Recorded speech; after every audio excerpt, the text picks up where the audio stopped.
យកច្រឡំហើយមេធំខ្ញុំចេះធ្វើកង់ទឹកហើយក៏ចេះលេងសៀកដែរចង់វាទៅសម័យអីក៏ថោកពីបំលេះគ្រាន់តែចង់រស់ក៏ត្រូវសម្លាប់គ្នាដែរស៊ីតុងជួយផងចង់វាទៅ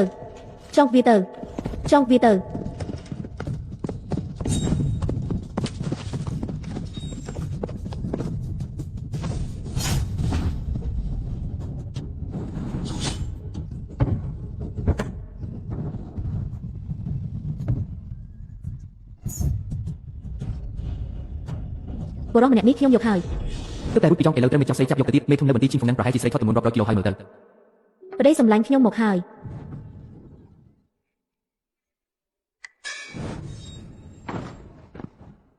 មេធំរឿងមនោសញ្ចេតនាបង្ខំមិនបានទេបើបង្ខំក៏គ្មានក្តីសុខដែរបើយើងនៅតែបែបនេះទៀតច្បាស់ជាគ្មានលទ្ធផលល្អទេអូយមេធំខ្ញុំដឹងថាខ្ញុំសង្ហាតែអ្នកកុំប្រញាប់ពេកអីខ្ញុំមានជំងឺខ្ញុំលើកមិនរួចទេមានជំងឺសម្លេងនេះស្ដាប់ទៅពីរោះដល់ហើយវ៉ារៀងរើបែបនេះសម្រស់បែបនេះបើនៅសាលាវិញច្បាស់ជាស្រីស្អាតប្រចាំសាលាហើយអ្នកណាថាពិភពលោកនេះមិនល្អតាមពិតវាអស្ចារ្យណាស់មេធំតាមពិតជំងឺខ្ញុំពេលខ្លះក៏អាចព្យាបាលបានដែរធានាថាជាតែម្ដង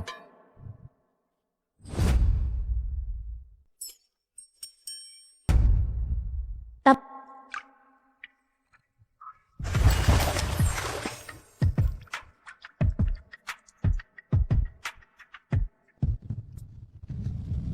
បរិះម្នាក់នេះខ្ញុំយកហើយ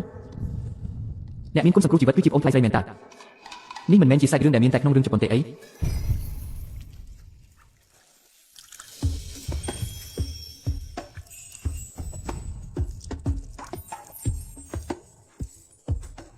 នរណា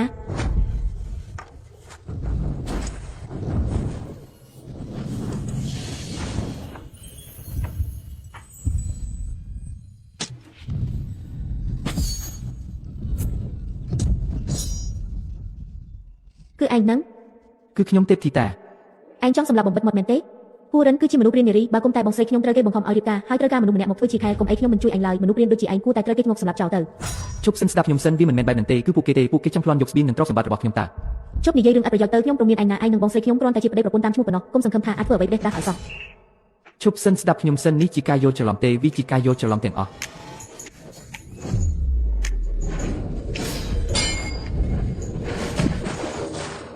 លើកនេះទោះលោតចូលទន្លេហួងហឺក៏លៀងមិនចេះដែរមនុស្សព្រាន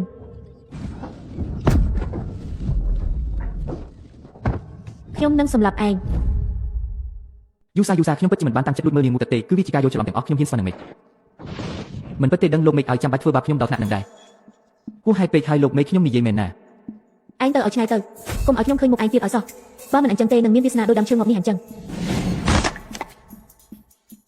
ជឿណាស់លោកឲ្យតែដើមឈើនេះរឹងមែនទៅឲ្យឆ្ងាយទៅ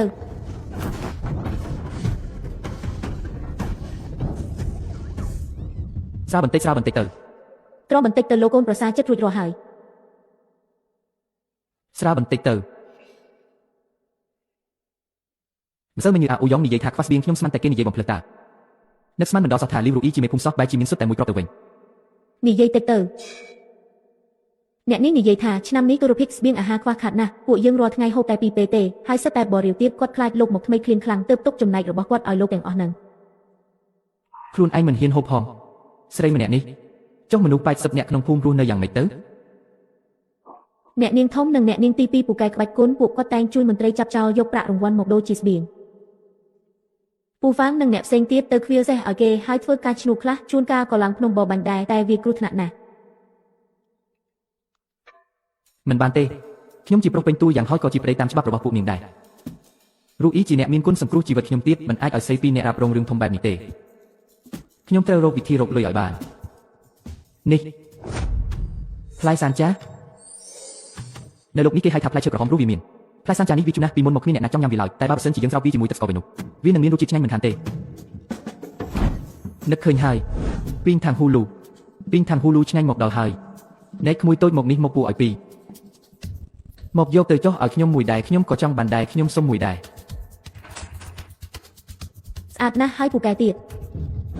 របស់នេះដាំទុនតិចឲ្យវិធីធ្វើក៏ងាយស្រួលទៀតនេះមិនមែនជាផ្លូវរកលុយទេអីលោកម្ចាស់កំពុងគិតអីហ្នឹង សៀវហ៊ូនអញជឿទេថាខ្ញុំអាចធ្វើឲ្យផ្លែឈើជូននៅលើដើមក្នុងសួននោះខ្លាយទៅជាមេមន់ដែលពងមកជាមាសបាន អីគេ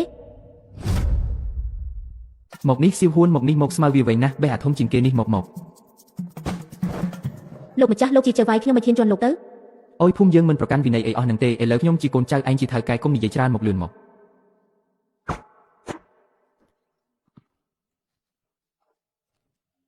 លោកម្ចាស់មិនក៏លោកដឹងថាលើដើមឈើនេះសុទ្ធតែផ្លែឈើនេះអញ្ចឹង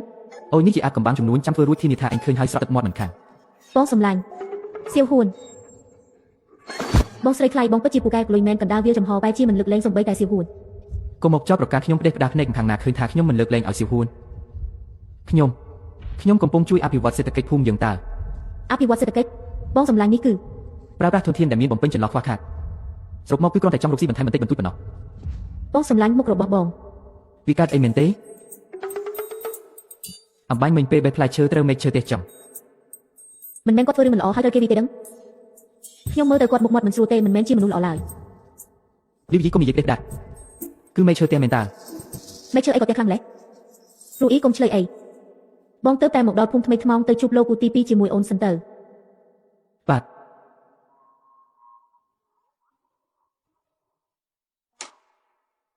បងនេះគឺជាលោកគូទី2គាត់ធ្លាប់ជាកូនចៅរបស់ឪពុកម្ដាយអូន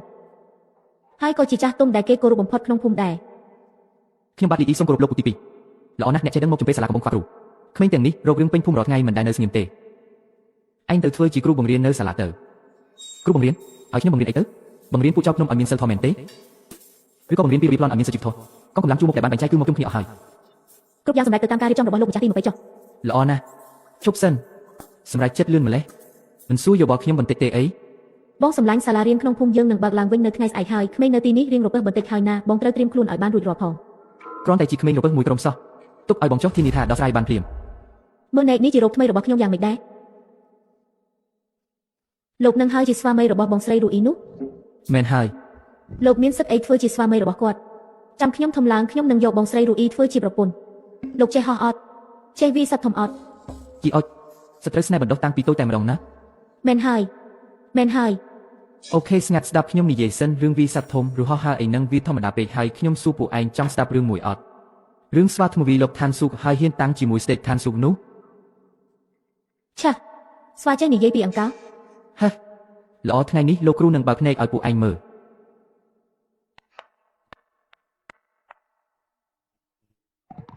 កាលពីព្រេងនាយមាននគរមួយឈ្មោះថាអាឡៃនៅកណ្ដាលសមុទ្រមានកោះមួយឈ្មោះថាភ្នំហ្វាក័រទីមើលដល់ពេលចុងក្រោយតើមានរឿងអ្វីកើតឡើង មានរឿងអីប្រាប់មកមើល ចង់ដឹងរឿងបន្ទាប់យ៉ាងណាសូមរងចាំស្ដាប់ភាគក្រោយចាំមើលថាថ្ងៃនេះក្មេងម្នាក់ណាស្ដាប់មេរៀនបានល្អជាងគេ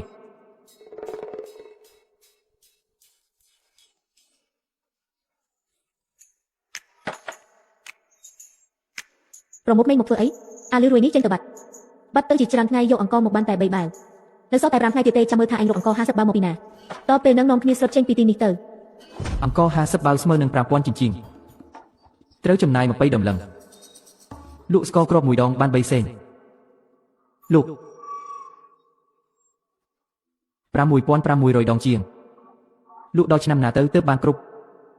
មិនបានទេខ្ញុំត្រូវលក់ឲ្យថ្លៃជាងនេះមួយដងលក់10សេនអញកំពុងធ្វើអីហ្នឹង ផលដំណាំឆ្នាំមុនសំបីតែមនុស្សក៏ហូបមិនឆ្អែតផងឆ្នាំនេះបើនៅតែមិនពងទៀតខ្ញុំនឹងកាប់សាច់ហូបឲ្យអស់ ស្រីម្នាក់នេះពិតជាគ្មានសុជីវធម៌បន្តិចសោះចង់ស៊ីប្រពន្ធខ្ញុំផង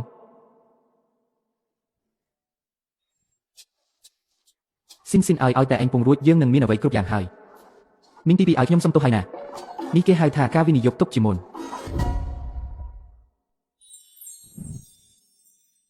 សៀវហ៊ួនបាយល្ងាចថ្ងៃនេះអញជាអ្នកធ្វើមែនទេ អត់ទេគឺបងគូយាយជាអ្នកធ្វើ លោកបងចេះធ្វើម្ហូបដែរ ពីមុនខ្ញុំរស់នៅម្នាក់ឯងរឿងអស់ទាំងនេះខ្ញុំសាប់អស់ទៅហើយ ចុះសាច់នេះ សាច់មន់ព្រៃគឺខ្ញុំរើសបាននៅភ្នំខាងក្រោយពេលដើរលេង អាពួកចៅចង្រៃហ៊ានលួចមន់អញផងចាំមើលតែអញចាប់បានអញនឹងវាបំបាក់ជើងមិនខាន បងស្រីញ៉ាំសិនទៅមីងទី2មករករឿងទៀតហើយ ហឹមបងចេញទៅមើលបន្តិច មីងទី2នេះពិតមែនហើយសំបីតែមន់ខ្លួនឯងក៏មើលមិនឆ្នេះដែរនៅតែបងគូយាយខ្លាំងជាងសំបីតែដើរញ៉ាំបាយទៅកុំនិយាយច្រើនពេក លោកបងជាអ្នករៀនសូត្ររឿងរដុបបែបនេះទុកឲ្យសៀវហ៊ួនធ្វើទៅបានហើយ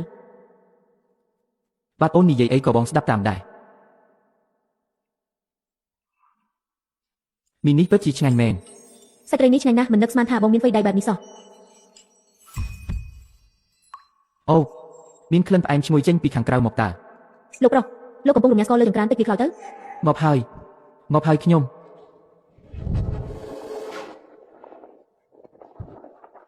សំណាងហើយដែលមកតាន់បំយឺតបន្តិចទៀតច្បាស់ជាខ្លោចអស់មិនខាន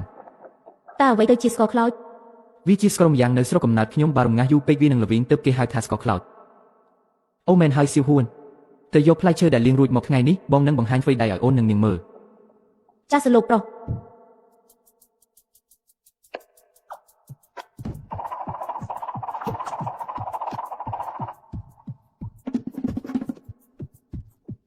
នេះនំស្ករគ្រាប់ដៅឈើដំបងគេលើលោករួចរាល់ហើយលោកម្ចាស់មកសាកភ្លក់មើលបន្តិចទៅ អ្នកប្រុសតើវាពិតជាឆ្ងាញ់មែនទេ ជូរអែមឆ្ងាញ់ណាស់ស្រួយមិនជាប់ធ្មេញទេល្អឥតខ្ចោះតែម្ដង ថាម៉េចមិញ មានន័យថាល្អឥតខ្ចោះនឹងណា អ្នកនាងចាំខ្ញុំសាកលក់ជំនួសអ្នកនាងសិន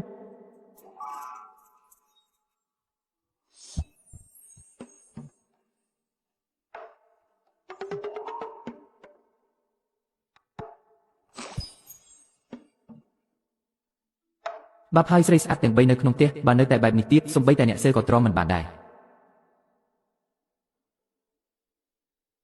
នេះជាស្អីគេនឹង ជីជើងចង្គៀងត្រចៀករបស់ខ្ញុំអានឹងញ៉ាំអត់បានទេក្នុងស្ករនឹងមានដាក់ថ្នាំបំពុលសម្រាប់សម្លាប់កណ្ដោ លោកម្ចាស់មើលណៃស្ករគ្រាប់ផ្លែឈើបាត់អស់មួយចង្កាក់ហើយ អញចង់ងាប់មែនទេមើលចុះខ្ញុំឆ្អែតហើយខ្ញុំទៅងូទឹកសិនទៅងូទឹកហើយ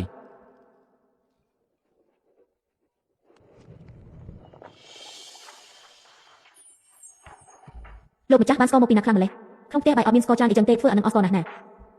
មិនអាចប្រាប់នាងបានទេថាខ្ញុំយកប្រាក់8ដំឡឹងទៅវិនិយោគរឿងហ្នឹងតាមពិតអាចកំបាំងធ្វើឲ្យស្ករច្រើនគឺត្រូវថែមទឹកឲ្យច្រើនត្រូវហើយថែមទឹកឲ្យច្រើនទៅវានឹងមើលទៅឃើញច្រើនហើយ អូលោកម្ចាស់ពិតជាឆ្លាតមែនតែលោកម្ចាស់ក្នុងភូមិឥឡូវខ្វះស្បៀងណាស់ធ្វើស្ករគ្រាប់ច្រើនបែបនេះតើអាចជួយអ្នកគ្រប់គ្នាបានមែនអត់លោកដីតើអាចទៅរួចមែនទេ ពិតជាបានតើចាំខ្ញុំលក់របស់ទាំងនេះអស់សិនខ្ញុំប្រាប់ឯងចុះមិនត្រឹមតែដោះស្រាយបញ្ហាចំពោះមុខបានទេថែមទាំងអាចមានបានបន្តិចបន្តួចទៀតផងដល់ពេលនោះពួកយើងនឹងមានស្លាប់មកញ៉ាំរាល់ថ្ងៃតែម្ដងខ្ញុំនឹងទិញកណាត់ថ្មីមកកាត់ខោអាវថ្មីឲ្យឯងនិងអ្នកនាងរបស់ឯងម្នាក់មួយឈុត មែនលោកដីខ្ញុំធំដឹងក្តីមកដល់ពេលនេះមិនដែលបានស្លៀកខោអាវថ្មីម្ដងណាឡើយ ពិតមែនហើយប្រញាប់ធ្វើទៅរួចរាល់ហើយពួកយើងនឹងយកទៅលក់យកលុយ ចាស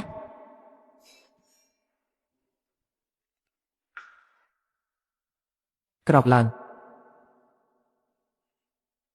ភ្ញាក់ឬនៅលោកប្តីកំពុងរវល់មែនទេគឺថាព្រឹកមិញខ្ញុំឡើងភ្នំបាញ់បានមន់ព្រៃពីររបស់នេះយកទៅគឺឈ្ងុយខ្លាំងណាស់បែបនេះចុះនាងតូចសៀវហួនឯងយកទៅឲ្យអ្នកនាងនិងលោកប្តីពើកំឡាំងទៅនេះគឺហុងហ្វូអាគុយរបស់នេះយើងទទួលយកមិនបានទេគ្រូសាពូវ៉ាងមានកូនដល់ទៅ3នាក់សំបីតែបាយក៏ហូបមិនទាន់ផងយើងមិនអាចយករបស់គាត់បានទេ ខ្លួនឯងហូបមិនគ្រាន់ផងនៅឆ្លៀតនឹកនាដល់អ្នកនាងទៀតពូម្នាក់នេះពិតជាមានចិត្តល្អចំពោះលោកអ៊ីមែនយកទៅណាយកទៅចុះលើកនេះមិនបាច់ប្រកែកទេអញត្រូវសាប់តាមសម្ដីពូហ្វានទទួលយកទៅរួចប្រញាប់យកទៅលាបថ្នាំក្នុងបន្ទប់ទៅប្រញាប់ទៅចុះ អាគុយខ្ញុំទៅដែរហើយ ពូហ្វានចាំបន្តិចសិន អរគុណច្រើនបង គឺអញចេះលោកកូនប្រសាពូនេះជាមនុស្សក្រូតក្រៀតមិនសូវដឹងអីច្រើនទេនិយាយតាមត្រង់ទៅបើកាលនោះមិនបានលោកម្ចាស់ជួយទេម្លេះសម្ពូយើងស្លាប់បាត់ទៅហើយធ្វើជាមនុស្សមិនត្រូវភ្លេចគុណគេទេ ពូហ្វានគឺខ្ញុំគិតបែបនេះអ្នកណាដែលល្អចំពោះប្រពន្ធនិងអូនខ្លាចខ្ញុំនឹងល្អចំពោះអ្នកនោះវិញពូចង់មកធ្វើការធំជាមួយខ្ញុំទេដើម្បីភូមិផងនិងដើម្បីកូនចៅពូផងគឺរកស្បៀងនិងរកលុយឲ្យបានច្រើន មែនទេអញ្ចឹងក៏បាន មន់ដែលពូវ៉ាងយកមកឲ្យនេះពិតជាមិនអន់មែនអូយឈ្ងុយណាស់ពូវ៉ាងឲ្យនេះទៅជាជីវិតដែលគួររស់នៅ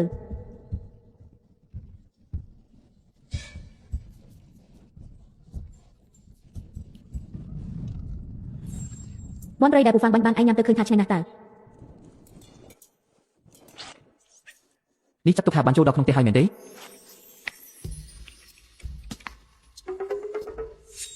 មើលស្អី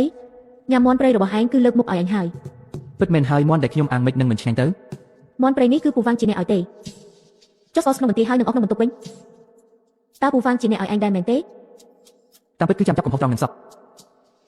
បងស្រីឲ្យឯងបង្រៀនសិភៅគឺដើម្បីឲ្យឯងមានកន្លែងស្នាក់នៅសមរម្យមិនមែនឲ្យឯងមកលួចប្រើរបស់រួមទៅធ្វើស្ករគ្រាប់ផ្លែឈើអីហ្នឹងទេ លីយីអញប្រហែលជាមិនចង់ឲ្យរឿងដែលអញបន្លំខ្លួននោះបែកធ្លាយទេដឹង មិនមែនទេខ្ញុំខំចំណាយប្រាក់ទៅរៀនសូត្របន្ថែមទៀតផង អាមនុស្សខូចរឿងដែលអញលួចមើលលើកមុនថ្ងៃនេះត្រូវទូទាត់ទាំងដើមទាំងការ រឿងហ្នឹងវាមិនមែនជាការយល់ច្រឡំទេអីអញចង់ធ្វើអីហ្នឹងប្រាប់ឲ្យដឹងទៅខ្ញុំជាបងថ្លៃឯណាតាមធម្មតារឿងបែបហ្នឹងខ្ញុំមិនធ្វើដាច់ខាត ឥឡូវនេះខ្ញុំមិនចង់ស្ដាប់រឿងអស់ទាំងនេះទេឯងដោះអាវចេញទៅឯងដោះអាវចេញទៅ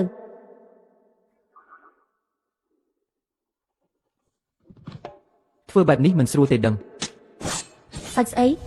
ខ្ញុំប្រាប់ឲ្យអញដោះអាវចេញហើយលោតចុះពីទីនេះទៅ ទីនេះហេលីវរូយៀនខ្ញុំប្រាប់នាងឲ្យដឹងទោះខ្ញុំជាប្តីដែលនាងចាប់មកក៏ខ្ញុំមានសេចក្តីថ្លៃថ្នូរដែរថ្ងៃនេះទោះត្រូវស្លាប់នៅទីនេះក៏ខ្ញុំមិនលុតដែរ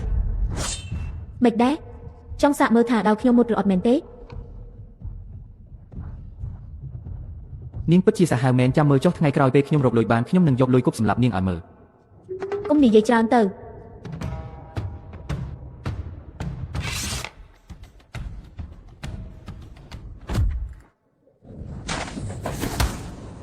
ទីយាយឯងក៏មានថ្ងៃនេះដែរ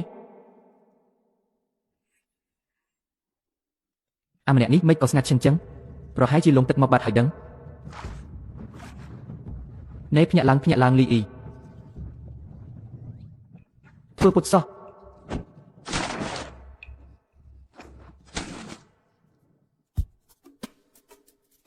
មិនគួរឲ្យជឿសោះលើโลกនេះមានមនុស្សបែបហ្នឹងដែរមកក្រាស់ជាងយើងទៅទៀត អញហ៊ានបោកយើងផងអេ មិនមែនអ្នកនាងចង់ឲ្យខ្ញុំចុះទៅទេអីចឹងខ្ញុំឲ្យអ្នកនាងហែទឹកលេងម្ដងទៅចុះ ឯង អ្នកនាងទី2អ្នកនាងទី2 សៀវហួន អ្នកនាងទី2អ្នកនាងទី2អ្នកនាងទី2មិនក៏អ្នកនាងនៅក្នុងទឹកចឹង អាកាសធាតុក្តៅពេកខ្ញុំក៏ចុះមកងូទឹកលេងទៅ ក្តៅដែរហ៎ ឃើញណាស់ដោះទៅវិញទៅ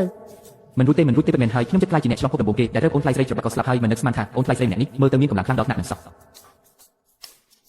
លោកប្រុសធំហេតុអីក៏មុខលោកក្រហមម្លេះឬមួយក៏លោកឈឺឲ្យខ្ញុំជួយលោកទេតើអ្នកណាកំពុងអប់លោកហ្នឹងគឺ មិនមែនជារឿងរបស់នាងទេប្រញាប់ចេញទៅ ចាទៅក៏បាន មិនកើតទេត្រង់ទៀតមិនបានទេពិតជាពិបាកត្រង់ខ្លាំងណាស់ ឯងចង់ងាប់មែនទេ លោកប្រុសធំត្រកូលីនអូនថ្លៃឲ្យយើងវីក៏វីហើយមើលក៏មើលហើយអប់ក៏អប់ហើយដែរចាត់ទុកថាស្មើគ្នាទៅចុះណាម៉ែ ឯងចង់ងាប់មែនទេអាមនុស្សខូចខើ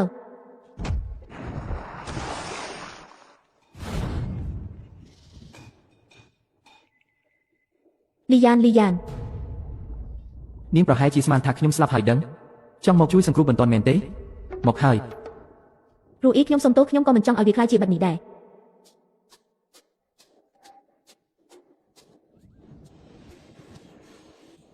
ឯងចង់ងាប់មែនទេ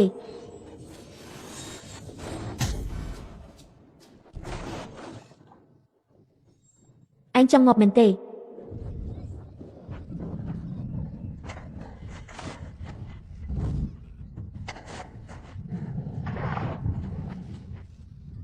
អូនសម្លាញ់ជួយផងរូអ៊ីចង់សម្លាប់មនុស្សហើយ ទីយាយយើងមិនទាន់ចប់គ្នាទេ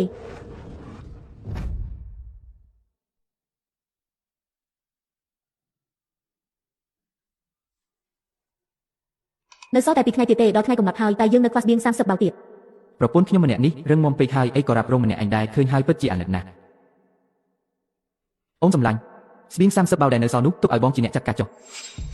បងអ្នកចាត់ការចុះបងទៅលួចឬក៏ទៅប្លន់គេ បងគិតរួចហើយស្បៀង30បាវហ្នឹងត្រូវចំណាយប្រាក់ប្រហែល20ដុល្លារបងគ្រាន់តែយកស្ករគ្រាប់10ឈើនេះទៅលក់ក្នុងតម្លៃ10កាក់ក្នុងមួយឈើលក់ឲ្យបាន1000ឈើគឺគ្រប់គ្រាន់ហើយ 10កាក់ផ្លែឈើនឹងនៅក្រោយភ្នំមានពេញនឹងតើ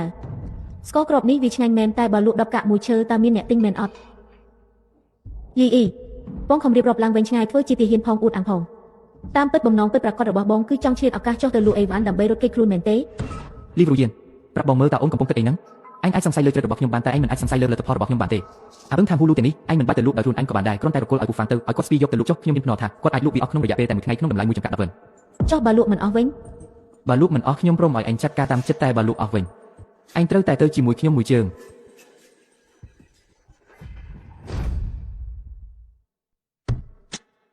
ចង់ងាប់មែនទេ រូអ៊ីទម្លាក់ដោចចុះទៅមិនហើយមេទី2តកូលីបខ្លាចមែនទេបើខ្លាចសារភាពចាញ់ឥឡូវក៏បានដែរ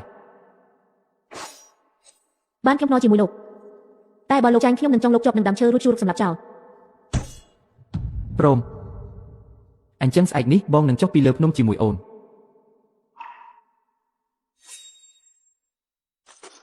នៅក្នុងមន្ទីរនេះឃើញណាស់ស្អែកចុះពីលើភ្នំបើបងឃើញរបស់អ្វីប្លែកកុំភ្លេចទិញមកខ្លះផង នេះមិនខ្លាចខ្ញុំរត់បាត់ទេអីថែមទាំងឲ្យលោកចាច់ទៀតអូនសម្លាញ់កុំបារម្ភអីបងនឹងទិញរបស់មកឲ្យពេញដៃតែម្ដង ចា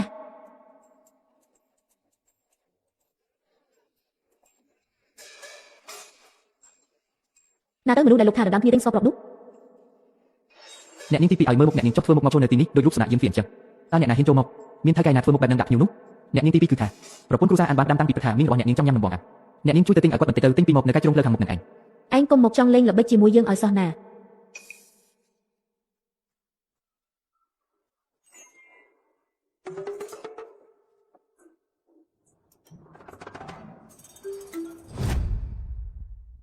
ប៊ីងខាងហ៊ូលូប៊ីងខាងហ៊ូលូផ្អែមឆ្ងាញ់ណាស់បងហ្វាងខ្ញុំសុំទៅបាត់ជើងបន្តិចទៀតមកវិញហើយអូយមិនមែនទេលោកម្ចាស់គួយគឺណែបងប្រុសបើមិនអីទេទៅជាមួយគ្នាទៅបានជួយមើលគ្នាផងបាទបានតាតោះទៅហើយប៊ីងខាងហ៊ូលូ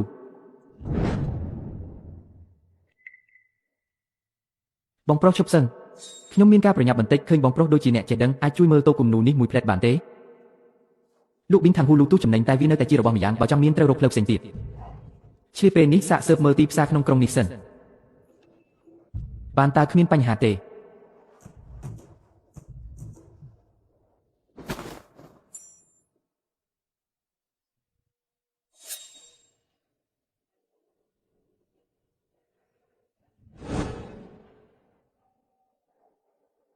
ខ្ញុំអាចចាប់នាងបានម្ដងខ្ញុំក៏អាចចាប់នាងបានលើកទី2ដែរស្រីស្អាតបាត់សោះមិនក៏ចរិតឆេវឆាវម្លេះ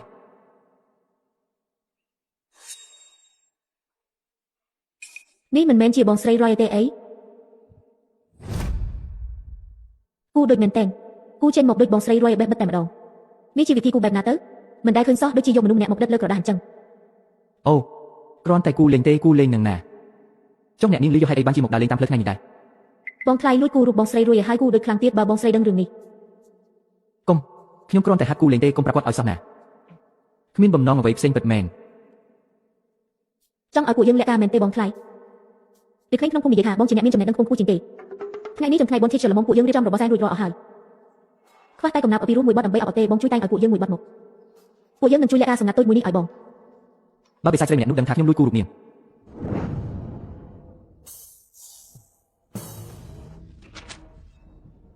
ចង់ងាប់មែនទេឈូចៅឈូចៅ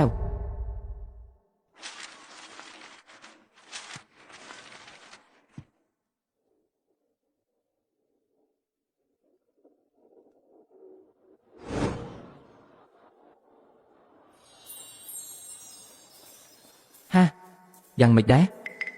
លើកនេះហាក់ដូចជាមិនសូវដូចទេពអហោសោះពុកដេញលបែងផ្កាយហោះនាំទុកខ្ញុំនេះសន្សំត្បូងជួបគ្នាគ្រានេះតើនេះមានន័យថាម៉េចទៅចិត្តស្នេហ៍ដូចទឹកថ្ងៃជួបដូចយល់សពបើចិត្តស្មោះស្ម័គ្រស្ថិតស្ថេរតាចាំបាច់អីនៅក្បែរគ្នារាល់ថ្ងៃហឹមមើលមិនយល់សោះហាក់ដូចជាធម្មតាទេតើអរគុណបងថ្លៃកំណាប់ឲ្យនេះល្អណាស់ពួកយើងទៅបង្ហោះគុំសិនហើយអសក៏អាក្រក់មើលក៏មិនយល់ទៀតតើឲ្យគេយ៉ាងម៉េចទៅខ្ញុំនិយាយជ្រុលបន្តិចហើយបានហើយយ៉ាងណាក៏វាគ្រាន់តែជាកំណាប់ឲ្យមួយដែរប្រើទៅតោះទៅតែប៉ុណ្ណឹងទៅបាត់មិនគួរណាភៀងស្មារតីហើយនាំគ្នាសរសើរមិនដាច់ពីមាត់ទេអីហើយធ្វើឲ្យគ្រប់គ្នាភ្ញាក់ផ្អើលរហូតលងស្នេហ៍ទៀតមែនទេឬមួយក៏សោភ័ណភាពកំណាប់ឲ្យក្នុងសម័យកាលនីមួយវាមិនដូចគ្នាអត្ថបទដ៏ល្បីល្បាញរាប់ពាន់ឆ្នាំរបស់ខ្ញុំមកដល់ទីនេះខ្លាចជាសំណេរគ្មានបឋមទៅវិញហេដល់ម៉ោងបាយហើយមិនដឹងថាស្ករគ្រាប់ផ្លែឈើរបស់ពូហ្វាងលក់ដាច់យ៉ាងណាទេស្អីគេហ្នឹងលោកម្ចាស់ប្រាប់ថារបស់នេះលក់ដាច់ណាស់ភ្ញៀវឃើញហើយច្បាស់ជាឈួតវង្វេងមិនខានឥឡូវភ្ញៀវអត់ឈួតទេគឺខ្ញុំនឹងឯងជិតឈួតហើយស្ករគ្រាប់ផ្លែឈើឲ្យណែអាម៉ាប់អាស្ករគ្រាប់ផ្លែឈើឯងនឹងលក់មិនដែរអត់ថ្លៃទេមួយចង្កាក់10កាក់10កាក់ផ្លែឈើក្រហមប៉ុន្មានគ្រាប់សោះយកខ្ញុំដល់ទៅ10កាក់មិនមែនទេនេះសុទ្ធតែជាបច្ចេកទេសណាថ្លៃពេកហើយអញប្លន់លុយគេមែនទេមែនហើយថ្លៃណាស់10កាក់ឯងស្មានថាលុយអ្នកក្រុងងាយរកណាស់មែនទេតោះបំបីគ្នាទៅគ្មានអីគួរឲ្យមើលទេអ្នកទិញច្បាស់ជាល្ងងហើយមែនហើយ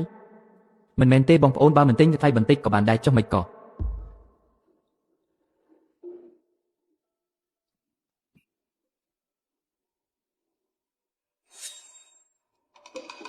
គំនូរនេះអស្ចារ្យមែនចំណែកអក្សរនេះវិញអេអញជានរណាតើអញជានរណាឲ្យប្រកបទៅស្រីក្នុងគំនូរនេះដូចជាចង់ហក់ចេញពីក្រដាសមកអញ្ចឹងអស្ចារ្យមែន ស្លៀកពាក់សំរុំដែរមិនក៏ដូចមនុស្សមិនដែលស្គាល់ពិភពលោកអញ្ចឹងគ្រាន់តែគំនូរផុសសោះនឹងអញចេះទៅអញជួយគូឲ្យយើងមួយទាំងតាមស្ទីលនឹងដែរមកយកយ៉ាងម៉េច មិនគូទេ ហេតុអី គោលការណ៍គូរូបរបស់ខ្ញុំគឺគូតែមនុស្សស្រីមិនគូមនុស្សប្រុសទេ ប្រាក់មួយដំឡឹង បើដូចជាអង្គបានតែពីរការុងទេយើងជាបរិបពេញលក្ខណៈមិនអាចមកអង្ក្បាលព្រោះតែអង្គពីរការុងនឹងទេមួយដំឡឹងក៏មិនគូដែរ គួរឲ្យធុញមែន 5ដំឡឹងអង្គដល់ការុងធុញក៏មិនគូដែរ 10ដំឡឹង កំពុងតែខ្វះលុយទិញអង្គផងស្រាប់តែមានអ្នកមានចិត្តធម៌យកលុយមកឲ្យដល់កន្លែងតែម្ដង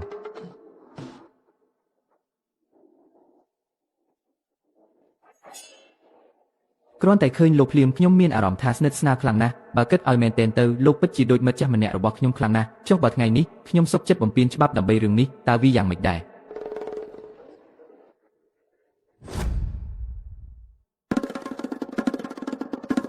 កន្លះម៉ោងហើយមិនទាន់លក់ដាច់មួយឈើផង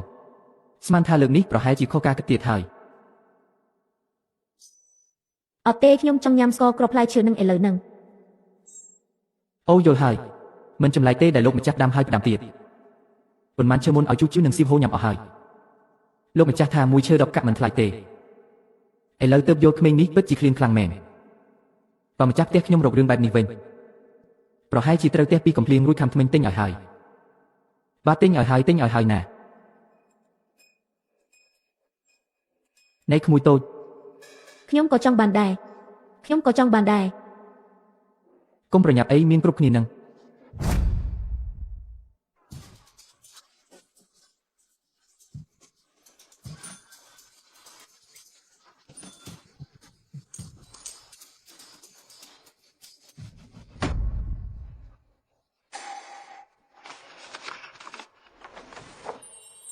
ទូគំនូរប្លែកតែមានវិញ្ញាណណាស់អ្នកប្រាជ្ញម្នាក់នេះពិតជាមិនធម្មតាមែន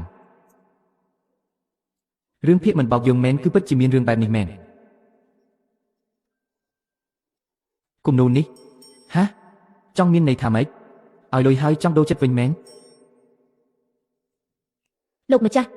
បាទគំនូរនេះយើងចូលចិត្តណាស់ប្រាក់10ដំឡឹងនេះទុកជារង្វាន់ចុះ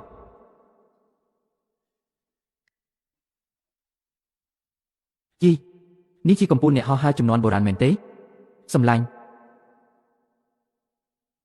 អរគុណអញខ្លាំងណាស់លើកនេះមិនអីទេឲ្យតែរឿងក្នុងផ្ទះដោះស្រាយរួចរាល់ទៅបានហើយអញ្ចឹងខ្ញុំសូមលាសិនហើយ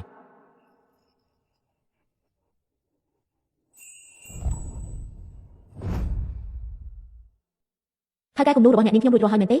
រួចហើយទៅតែអត់រួចរាល់ចាំតែអ្នកនាងស៊ីជួយមកយកប៉ុណ្ណោះ ចាសោះ ចង់បើកមើលសិនទេ មិនបាច់ទេអ្នកនាងកំពុងរងចាំ បាទ អរគុណ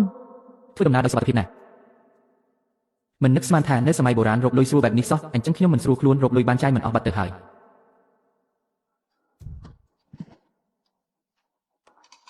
នៃអបណ្ឌិតប្រគល់ប្រាក់មកឲ្យយើងដោយខ្លួនឯងឬក៏ចង់ឲ្យពួកយើងជួយសម្រួលសរសៃសិនសំតែពួកអ្នកមានគេជួអ្នកការពីមែនប្រាក់ទៅតែបានមកដល់ដៃមិនទាន់ទាំងក្តៅផងឈឺចិត្តណាស់ឈឺចិត្តខ្លាំងណាស់មិនអីទេលុយអស់រកថ្មីបានតែបើអស់ជីវិតគឺចប់គ្រប់យ៉ាងហើយ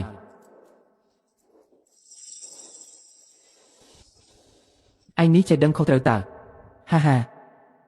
អូយមកហើយជិតមកហើយនៅចង់និយាយស្អីទៀតចង្រៃនិយាយម្ដងទៀតមើលអញចង់ស្ដាប់បងធំយើងស្អប់បំផុតគឺពួកអាចដែលហៅគាត់ថាឆ្នាំ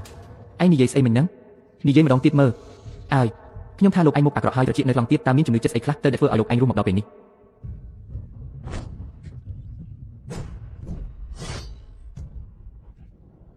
ចង្រៃស្មានខុសបាត់លីវរូយៀនបើនាងមិនព្រមចេញមកទេបងថ្លៃនាងស្លាប់នៅទីនេះពិតមែនហើយ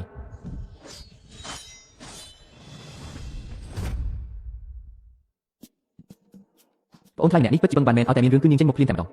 បើហ៊ានកម្រាបទៀតគុំសង្ឃឹមថារក្សាក្បាលបានឲ្យសោះ អ្នកក្លាហានស្រីមេតាលើកលែងទោសឲ្យខ្ញុំផងអូហូមិញនឹងឃើញខ្លាំងណាស់តើឥឡូវមិនចឹងណែនៅហ៊ានសម្លក់ខ្ញុំទៀតទេបងស្រីយកស្បែកជើងមកឲ្យរៀងចាជប់ចេះមកលោឡាទៀតមុខអាក្រក់ហើយនៅដើរបន្លាយគេទៀត លើមុំហើយទៅឲ្យឆ្ងាយទៅឲ្យបាត់ទៅ ឯងឈប់នៅត្រង់នឹងភ្លាម អញហ៊ានដោះឲ្យគេទៀតជើងទាំងពីររបស់អាអ្នកចេះដឹងម្នាក់នេះវាឲ្យបាក់ទាំងអស់ទៅគ្នាគេច្រើនណាស់ចង់ឲ្យខ្ញុំជួយអត់សម្រុកចូលទៅឈប់ភ្លាមណែអ្នកប្រុសទី2 ពូហ្វាង ណែអ្នកប្រុសទី2តាមពិតអ្នកទាំងពីរនៅទីនេះសោះខ្ញុំរកឃើញហើយមិនមែនរឿងអញទេវាទាំងវាទៅតាចាស់មកពីណាចេញឲ្យឆ្ងាយទៅ ហេតុអីក៏វាមនុស្ស ចង់ធ្វើចរិតខ្លាំងមែនទេ វាគ្នាហើយវាគ្នាហើយ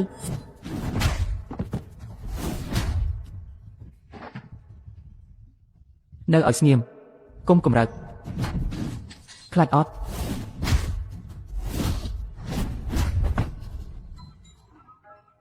វាបានល្អណាស់ ហ៊ានណាស់ហ៊ានប៉ះពាល់មនុស្សរបស់ភូមិតកូលលីវយើងផង អីយ៉យពូហ្វាងនេះមិននឹកស្មានថាខ្លាំងដល់ថ្នាក់នឹងសោះ តោះទៅណែចាំសិនអញចង់ទៅណាឯងចង់ធ្វើអីហ្នឹងខ្ញុំជួយផងគេរៀបបៀនខ្ញុំហើយអូយមានលុយតែប៉ុណ្្នឹងសោះពួកអញចេញមករកស៊ីមិនយកលុយមកអត់ច្រើនជាងនឹងបន្តិចទៅប៉ុណ្្នឹងមិនទាន់គ្រប់សងជំងឺចិត្តខ្ញុំផងទៅឲ្យឆ្ងាយទៅបច្ចេកទេសនេះពិតជាអស្ចារ្យមែនតើអ្នកណាទៅជាចោរពិតប្រាកដហ្នឹង ឯងទៅឲ្យឆ្ងាយទៅ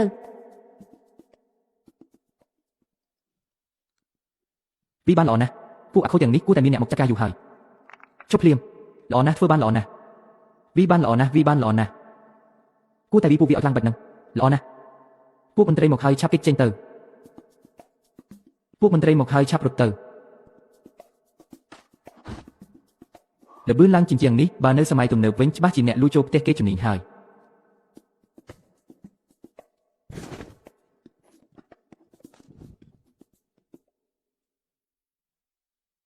បើកាលនៅរៀនមានស្រីស្អាតមកអបខ្ញុំឡើងជាងបែបនេះខ្ញុំយកសັບឃើញស៊ីវជួយរយប់បើ និយាយមកហេតុអីបានជាពួកបងធំទាំងនោះមករកឯង ពួកវាចង់ប្លន់លុយខ្ញុំតើមានអីចម្លែកទៅ ពួកវាមានគ្នាច្រើនម្លងដើម្បីតែប្លន់កាក់ប៉ុន្មានរៀលរបស់ឯងហ្នឹង លោកកូនប្រសារលោកពិតជាខ្លាំងមែនទែនហើយរបស់នៅលើឈើនេះខ្ញុំលក់អស់រលីងហើយ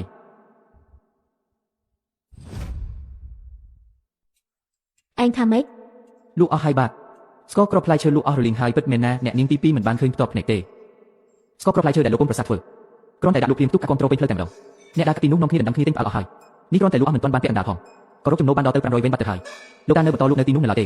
តែដោយសារខ្ញុំបារម្ភពីលោកកូនប្រសាពេកទើបប្រញាប់មកតាមរនឹងណា ប៉ុន្មានទៅ ត្រូវហើយទឹកមុខខ្ញុំកាលនឹងក៏អញ្ចឹងដែរគឺ500វិញពេញតែម្ដងលោកកូនប្រសាឲ្យលុយអ្នកក្រុងស្រួលរកដល់ហើយ 500វិញនេះគ្រាន់តែលក់អស់មិនទាន់បានពាក់កណ្ដាលផងបងស្រីខំប្រថុយជីវិតចាប់ចោលទើបបានប្រាក់10ដំឡឹងចំណែកគេវិញគ្រាន់តែផ្លែឈើជូរទាំងនេះសោះមិនទាន់បានកន្លះថ្ងៃផង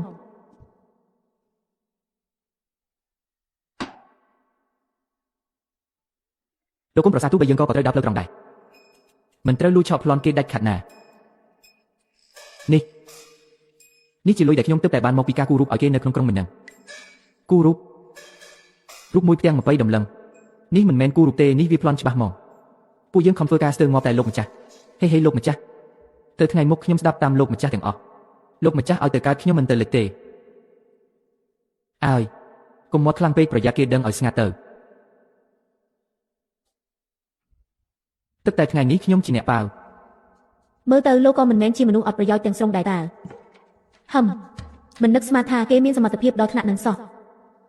លោកគ្រូលីអ្នកនាងទី2ប្រញាប់ត្រឡប់ទៅបន្ទីវិញទៅអ្នកស្រីទី2នឹងថៅកែអ៊ូនាំមនុស្សទៅឡោមព័ទ្ធអ្នកនាងរូអ៊ីបាត់ហើយហាថាអីគេហាលីវរូអ៊ីអសានវិត7ថ្ងៃមកដល់ហើយកាលនោះឯងអួតក្តែងនៅមុខអ្នកភូមិថានឹងរកស្បៀង50បាវមកឲ្យបានចុះឥឡូវណៃណាឆាប់យកវាចេញមកឲ្យគ្រប់គ្នាបានឃើញទៅមើលរូអ៊ីឲ្យមិនមែនបង5ចង់បង្ខំឯងទេតែអ្នកភូមិជាង80នាក់កំពុងរងចាំស្បៀងដើម្បីសង្គ្រោះជីវិតបើកាលនោះឯងព្រមតាមបងម្លេះស្បៀងរបស់ត្រកូលអ៊ូដឹកមកដល់លើភ្នំយូរហើយមិនបាច់ពិបាកបែបនេះទេលោកម្ចាស់ទី5លោកស្រីទី2រឿងនេះគង់តែមានផ្លូវដោះស្រាយទេរូអ៊ីខំអស់ពីសមត្ថភាពដើម្បីភូមិយើងហើយហេតុអ្វីក៏ត្រូវមកបង្ខំនាងខ្លាំងម្ល៉េះលោកតាទី2លោកតាពិតជាចាស់វង្វេងមែនហើយខំអស់ពីចិត្តមានប្រយោជន៍អីអ្វីដែលពួកយើងត្រូវការគឺស្បៀងពួកយើងចង់រស់យល់ទេលីវរូអ៊ីជាមេភូមិតែដោះស្រាយរឿងស្បៀងមិនចេញបាក់សមត្ថភាពបែបនេះចុះចេញពីតំណែងទៅ មែនហើយ មែនហើយមេកងពូយើងអត់បាយប៉ុន្មានពេលមិនអីទេតែអាអូនវាឃ្លានដល់ថ្នាក់យើងខ្លាំងណាស់ ខ្ញុំអត់បាយ3ថ្ងៃហើយ ថាកែវថាឲ្យតែគាត់បានធ្វើជាមេកងគាត់នឹងដឹកស្បៀងឡើងភ្នំភ្លាមត្រូវហើយសម្ដីខ្ញុំនៅតែមានប្រសិទ្ធភាពដដែលអ្នកមីងទី2លោកម្ចាស់ទី5តំណែងមេកងគឺសម្រាប់អ្នកមានសមត្ថភាពខ្ញុំលឺរួយឲ្យមិនដែលចង់បានទេគ្រាន់តែខ្ញុំសុំពេលបន្តិចទៀតសុំពន្យាពេល3ថ្ងៃទៀតចុះ 3ថ្ងៃថ្ងៃនោះឯងចេញទៅយកស្បៀងមកបានតែ3បាវទេឲ្យពេលឯង30ថ្ងៃក៏ឯងធ្វើអីមិនកើតដែរទៅលួចឬទៅប្លន់អូឬក៏សង្ឃឹមលើប្តីអត់បានការរបស់ឯងតែចេះតែដើរលួចបន្តិចបន្តួចហើយលួចលាក់ជាមួយស្រីបម្រើនោះ អ្នកមីងទី2សូមមេត្តាផ្ដល់កិត្តិយសឲ្យផង ស្អីគេកិត្តិយស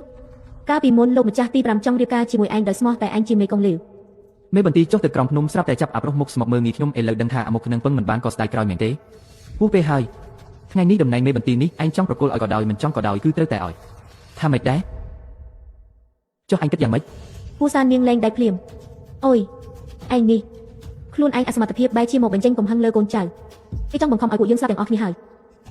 ជប់មើលទៅបើវាគ្នាបែបនេះតើឲ្យរស់នៅយ៉ាងម៉េចទៅមេធំឲ្យ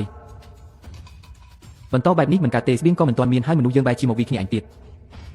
និយាយឲ្យចំទៅគឺមកពីគេគ្មានសមត្ថភាពគ្រប់គ្រងបន្ទាយភ្នំនេះឯងល្អណាស់តំណែងមេបន្ទាយនេះ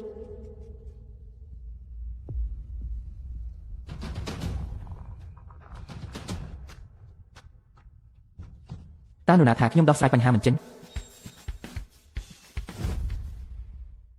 លោកម្ចាស់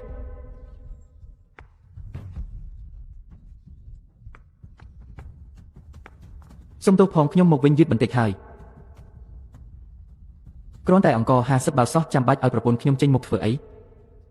ចាំខ្ញុំចាត់ការឲ្យប្រពន្ធរបស់លីអ៊ីម្នាក់នេះតើពួកឯងមានសិទ្ធិអីមកបង្ខំនាងអូហូស្មានតែអ្នកណាតាមពិតអាប្រុសមុខស្អិតប្រយោជន៍នឹងសោះមកដល់ភ្លាមនិយាយអួតផ្លែតែម្ដងគ្រាន់តែអង្គ50បាវ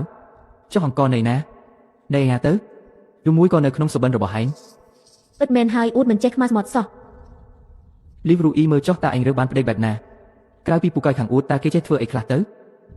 អាអូននិយាយអួតអ្នកណាក៏ចេះដែរបើខ្លាំងពិតយកអង្គ50បាវនឹងមកដាក់នៅមុខយើងឥឡូវមកខ្ញុំអ៊ូយីងនឹងបដូរត្រកូលតាមឯងតែបើឯងរកមិនបានទេត្រូវលុបជង្គង់ចុះឲ្យស្រួលបួលហើយវាចន្លោះជើងរបស់ខ្ញុំទៅរួចនាំប្រពន្ធអត់បានការរបស់ឯងនេះចេញពីភូមិទៅអូបដូរត្រកូលតាមខ្ញុំវាចន្លោះជើងថៅកែធំអ៊ូលោកមើលចុះបងប្អូនអ្នកភូមិជាច្រើនកំពុងធ្វើជាសាក់សីស្រាប់ការភ្នាល់របស់លោកពេលនេះខ្ញុំលីយីទទួលយកហើយខ្ញុំគ្រាន់តែសង្ឃឹមថាដល់ពេលនោះលោកកុំស្ដាយក្រោយឲ្យសោះ ធ្វើឲ្យចិត្តងាប់ទៅហើយនៅចេះទៀតថៅកែអ៊ូភ្នាល់ជាមួយវាទៅមើលវាមានល្បិចអីទៀត និយាយច្រើនជាមួយពួកឯងទៀតក៏ខាតតែទឹកមាត់ដែររូយីឡាវហ្វាងកុំលាក់ទៀតបញ្ចេញអាវុធមក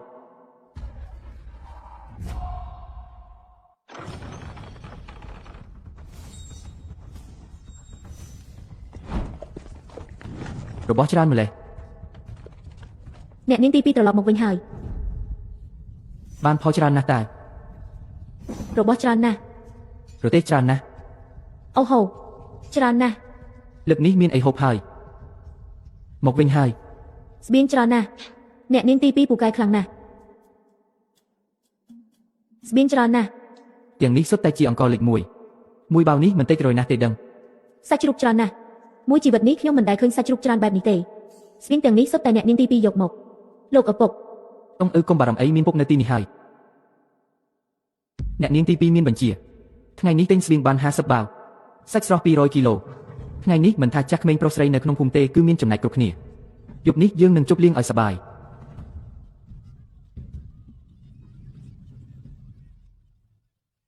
អរគុណអ្នកទាំងអស់គ្នា អំបញ្ញមិញពួកឯងនិយាយថាអីខ្លះក្មេងយំដោយសារតែឃ្លានហើយអ្នកណាខ្លះនិយាយថាបើលោកម្ចាស់គូធ្វើជាមេភូមិនឹងមានបាយហូបពេលពួកឯងរួមដៃជាមួយអ្នកក្រៅមកធ្វើបាបអ្នកនាងតើមានដែលគិតទេថាអ្នកណាជាអ្នកការពារភូមិយើងរហូតមកនោះ មេធំលោកកូនប្រសាពួកយើងពិតជាល្ងងខ្លាំងណាស់មេធំពួកយើងពិតជាល្ងងខ្លាំងណាស់ពួកយើងមិនមែនជាមនុស្សទេពួកយើងត្រូវខ្មោចចូលសន្ធិដ្ឋទើបជឿតាមពាក្យញុះញង់របស់មេទី2 ត្រូវហើយពួកយើងដឹងខុសហើយសូមមេធំអភ័យទោសលោកកូនប្រសាមេត្តាលើកលែងទោសផង បានហើយដឹងខុសចេះកែគឺជាការល្អបំផុតហើយម្យ៉ាងទៀតអ្នករាល់គ្នាធ្វើបែបនេះក៏ដើម្បីក្រពះគ្រួសារដែរខ្ញុំយល់ពីអារម្មណ៍នេះប៉ុន្តែមនុស្សដែលអ្នករាល់គ្នាគួរអរគុណបំផុតនៅថ្ងៃនេះមិនមែនជាខ្ញុំទេគឺមេធំនៃបន្ទីឈីងហ្វុងរបស់យើងលីវរូអ៊ីព្រោះតែមេធំរបស់អ្នករាល់គ្នាមិនដែលបោះបង់នរណាម្នាក់ចោលឡើយសូម្បីតែក្នុងគ្រាអាសន្នបំផុតក៏ដោយគឺនាងដែលសុខចិត្តទ្រាំអត់ឃ្លានដើម្បីចែកអាហារដល់ចាស់ជរានិងក្មេងមុនគេហើយក៏ជានាងដែរដែលទ្រាំទ្រសម្ពាធគ្រប់យ៉ាងតែម្នាក់ឯងដើម្បីរងចាំខ្ញុំត្រឡប់មកវិញដូច្នេះហើយគុណសោះបាត់ទាំងអស់នេះគឺជារបស់មេធំនៃបន្ទីឈីងហ្វុងភរិយារបស់លីអ៊ីខ្ញុំគឺលីវរូអ៊ី ល្អណាស់មេធំ លោកកូនប្រសានិយាយត្រូវណាស់បានហើយរឿងដែលកន្លងហួសទៅហើយក៏ឲ្យវាហួសទៅចុះវ៉ាន់ហ្វុងស្ដាប់ឲ្យច្បាស់ត្រៀមចែកសាច់និងស្បៀងឲ្យគ្រប់គ្នាបន្ទាយឈីងហ្វុងយើងយុទ្ធធនណាស់គឺបែងចែកតាមគ្រួសារគ្រប់គ្រួសារទាំងអស់ត្រូវតែមានសាច់មានស្បៀងថ្ងៃនេះឲ្យបន្ទាយឈីងហ្វុងយើងមានបាយហូបគ្រប់ផ្ទះឲ្យគ្រប់ផ្ទះឈ្ងុយឈ្ងុយក្លិនសាច់គ្រប់គ្នាទៅចុះទៅទាំងអស់គ្នាទៅ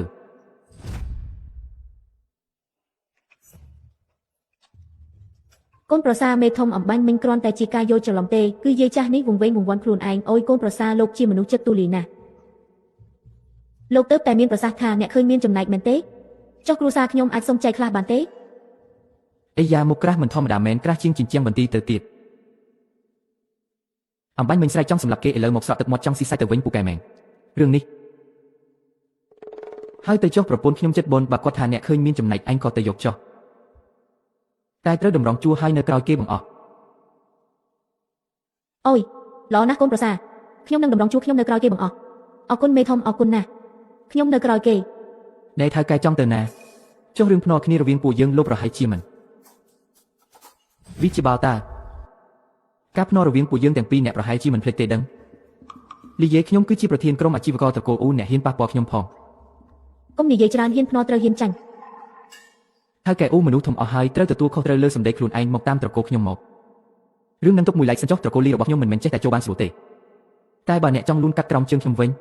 ឃើញថាអ្នកពិតជាចង់លូនខ្លាំងណាស់បើខ្ញុំមិនព្រមទេខ្លាចថាវាមើលទៅដូចជាខ្ញុំគ្មានទឹកចិត្តពេកលីយេសុកចិត្តស្លាប់មិនព្រមចុះចាញ់អ្នកមិនដែរចង់បោកប្រាស់មែនទេខ្ញុំលូនក៏បានមកខ្ញុំលូនហើយ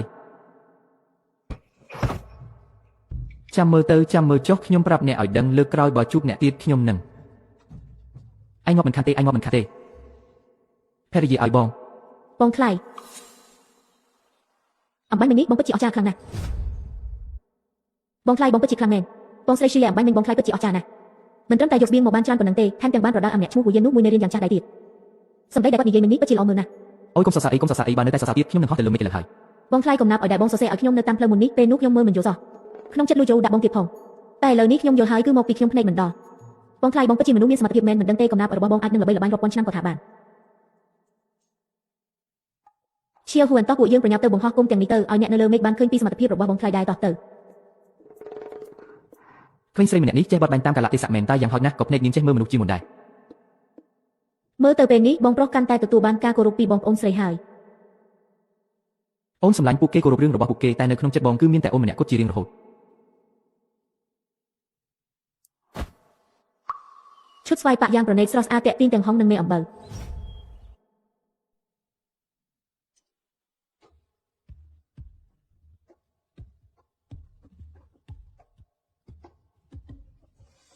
និយាយឲ្យកំណាប់របស់បងស៊ូមួយបាត់នេះប្រហែលជាបានលេខ1ហើយមើលទៅអ្នករាល់គ្នាលើកសរសើរពេកហើយកំណាប់ឲ្យគ្រាន់តែជារឿងតូចតាចទេចាំបាច់ត្រូវឲ្យអ្នកនាងរូឈីងជួយពិនិត្យមើលទើបដឹងថាវាល្អពិតមែនឬអត់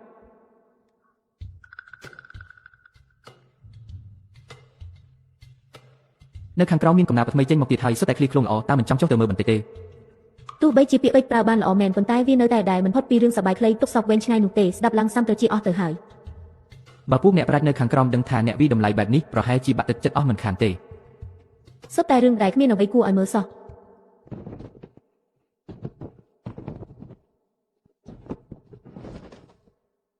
កុំបណ្ដាច់មេតា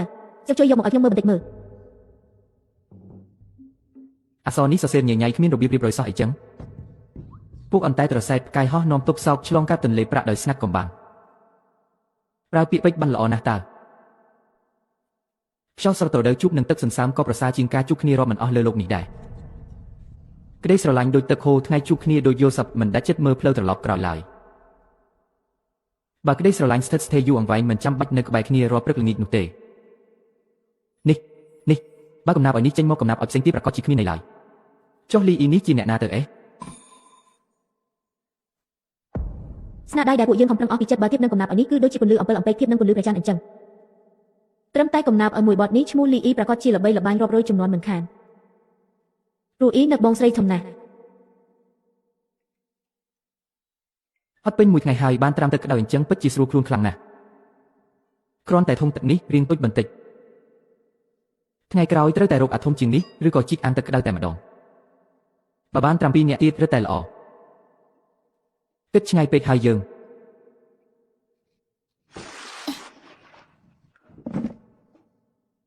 លោកម្ចាស់ឲ្យសៀវហ៊ួនជួយដុសក្នុងជូនណាអរគុណហើយពិបាកដល់អញហើយ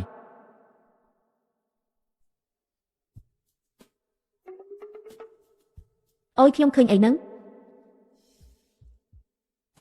អូយទៅជួយបន្តិចទៀតនឹងហើយត្រូវកន្លែងនឹងហើយ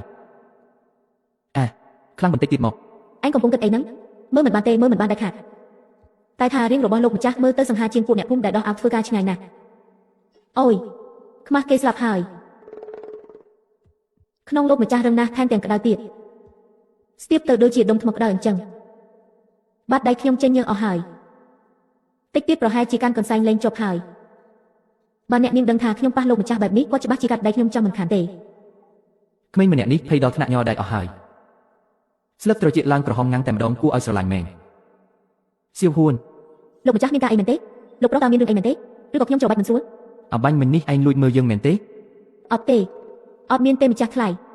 សៀវហ៊ួនមិនបានឃើញអីទាំងអស់ចប់ហើយលោកប្រុសដឹងបាត់ហើយតើគាត់នឹងគិតថាខ្ញុំជាស្រីមិនចេះខ្មាស់អ៊ីនមែនទេបើមិនបានឃើញទេចុះហេតុអីបានជាមុខឯងក្រហមម្លេះក៏ក្រហមត្រចៀកក៏ក្រហមដូចជាបង្កងស្ងោរអញ្ចឹងគឺមកពីចំហាយទឹកទេក្នុងបន្ទប់ទឹកនេះក្តៅពេកហើយលោកប្រុសចូលចិត្តធ្វើបាបគេណាស់លោកប្រុសអាក្រក់ណាស់តែពេលគាត់ញឹមទៅសង្ហាខ្លាំងណាស់បានហើយមិនបង្អាប់អញទៀតទេសៀវហ៊ួនរបស់ខ្ញុំប្រហែលជាចិត្តឆ្អិនហើយមើលទៅដងទឹកមកចាសោះខ្ញុំនឹងត្រឡប់មកវិញភ្លាមអ្នកនាងទី2អាព្រាននារីនេះស្បែកស្គួរសំតើអូមកហើយតើខ្ញុំស្មានតែមេទី2ចង់ស៊ីដាច់ហើយតើកុំនិយាយច្រើនដុសក្នុងលីវរូយីហ៊ានលេងហ៊ានសងគ្រាន់តែដុសក្នុងសោះហ្នឹងចាត់ទុកថាដុសរោមសេះទៅចុះមែនហើយដុសសេះដឹងហើយហ៊ានលេងហ៊ានសំតើឆាប់ឡើងមកមេទី2ទឹកចិត្តត្រជាក់អស់ហើយមេទី2យើងជាអ្នកចេះក្បាច់គុណកម្លាំងដៃប្រកាសជាមិនខ្សោយទេកុំធ្វើឲ្យខ្ញុំខកបំណងណាត្រង់នេះឬអូយប្រើដៃប្រើកន្សែងយកស្រោមដាវមកធ្វើអីនាងប្រើស្រោមដាវចង់កោសខ្យល់ឬចង់ឆ្លាក់អក្សរលើក្នុងខ្ញុំចង់ឆ្លាក់ថាលីវរូយីធ្លាប់មកទីនេះមែនទេ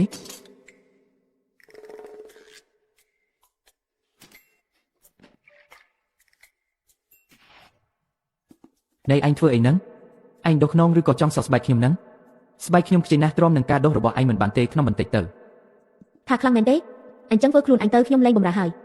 ណែកុំអីយកកន្លែងអំបញ្ញមិញនឹងទៅខ្ញុំថាវាល្អហើយណែម្យ៉ាងទៀតអុយក្រោយពីថ្ងៃនេះទៅណាមេកុងទី2ដ៏ស្រស់ស្អាតក្បាច់គុណកំពូលនឹងមានគេស្រឡាញ់គ្រប់គ្នាបានដុសខ្នងឲ្យខ្ញុំគិតថាខ្ញុំអាចអួតបានមួយជីវិតហើយខ្ញុំសម្រេចចិត្តថាចាប់ពីថ្ងៃស្អែកទៅនៅក្នុងបន្ទីនេះខ្ញុំនឹងដើរអួតរៀង3ឆ្នាំពេញតែម្ដងហាហាពិតមកបើឯងហ៊ានតែនិយាយច្រើនទៀតខ្ញុំនឹងកាត់អណ្ដាតឯងត្រាំស្រ័យលើហើយមិនហ្នឹងនិយាយការពិតក៏មិនបានដែរនេះឯងអ៊ីនមែនទេ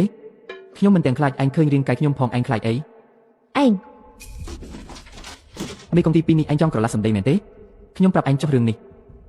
ហេតុអីបើឯងក្រឡាស់សម្ដីគេឈ្មោះឯងនឹងរលីមិនខានថ្ងៃក្រោយមានអ្នកណាហ៊ានភ្នាល់ជាមួយឯងទៀតទេគេឈ្មោះរបស់លើរូយីគឺបានមកពីកណ្ដាប់ដៃមួយគូនេះមិនមែនបានមកពីការភ្នាល់ជាមួយមនុស្សពៀដូចជាឯងទេបើឯងនៅតែឧទាកណ្ដាប់ដៃបន្ទាប់នឹងហោះចំក្បាលឯងមិនខានចុះបើវីតិចបានអត់ដុសបន្តទៀតទៅ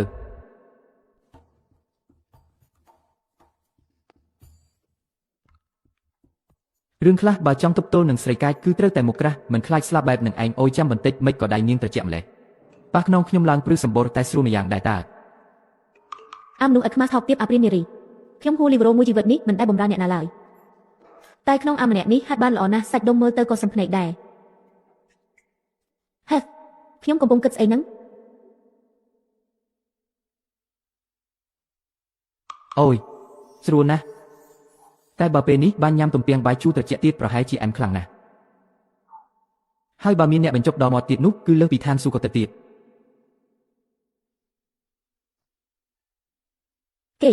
គេនិយាយថាអីឲ្យខ្ញុំបញ្ចុកទំពាំងបាយជូរឲ្យគេអូខេល្អណាស់លោកឆ្មាំឈីនអាមនុស្សគាត់ម្នាក់នេះចេះតែបានចិត្តហើយគួរតែមានព្រំដែនខ្លះផងស្មានថាខ្ញុំជាស្អីជាស្រីបំរើមែនទេយកសពទៅកុំសង្ឃឹមអី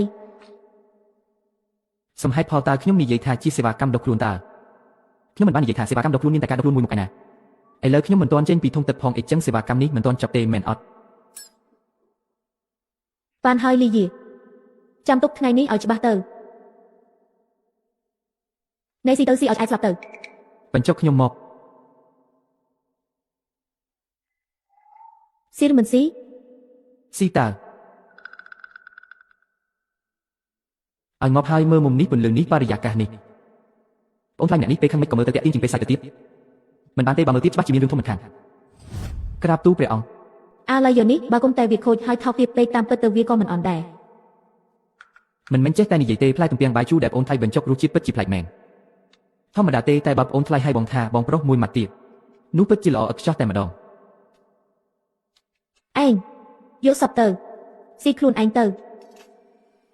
ចាំមើលចុះមិនយូរទេនឹងបានស៊ីនាងមិនខានហេលោកស្រីអ្នកនាងកញ្ញាបងប្អូនទាំងអស់គ្នាមកទីនេះមកថ្ងៃនេះខ្ញុំមានរឿងសំខាន់ចង់ប្រកាសពេលនេះបញ្ហាស្បៀងអាហារក្នុងបន្ទីយើងត្រូវបានដោះស្រាយរួចរាល់ហើយប៉ុន្តែខ្ញុំយល់ថាប៉ុណ្ណឹងនៅមិនទាន់គ្រប់គ្រាន់ទេជីវិតដែលខ្ញុំចង់បានគឺរាល់ពេលត្រូវមានសាច់ស៊ីមានស្រាប់ផឹកក្មេងបានរៀនសូត្រចាស់រស់នៅដោយក្តីសុខ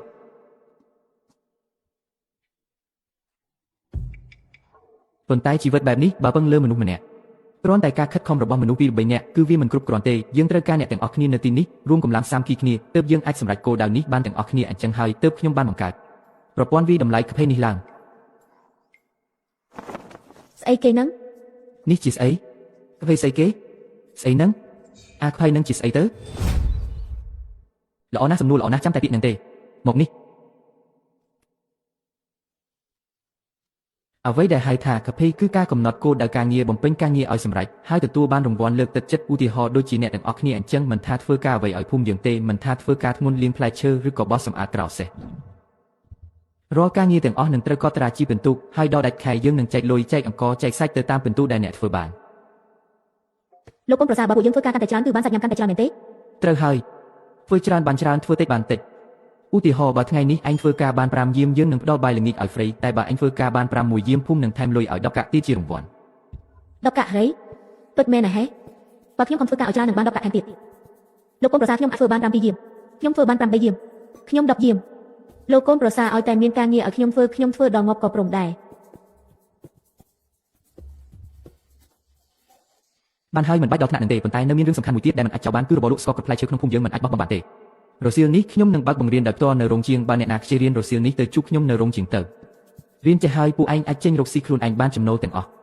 ទុកឲ្យពួកឯង8ភាគឯ2ភាគទៀតទុកឲ្យភូមិមែនឬលោកកូនប្រសាបានដល់ទៅ8ភាគមែនទេ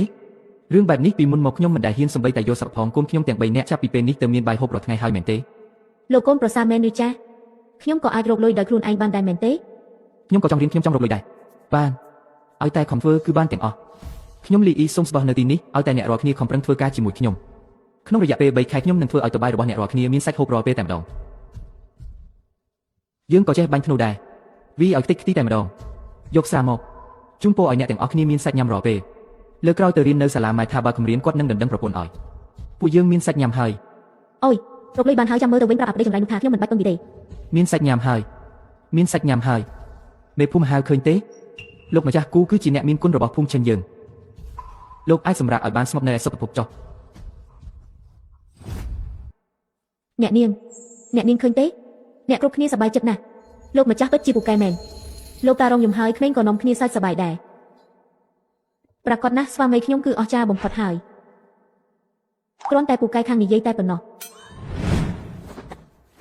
កម្លាំងដៃក៏មិនធម្មតាដែរបានហើយអ្នកដែលចង់រៀនរសៀលនេះទៅចុះឈ្មោះនៅកន្លែងពូហ្វាំងទៅបន្ទាប់មកយើងនឹងបង្រៀនរួមគ្នាការប្រជុំថ្ងៃនេះចប់ត្រឹមនេះហើយបំបែកគ្នាទៅអ្នកចង់រៀនធ្វើស្ករគ្រាប់តាមខ្ញុំមក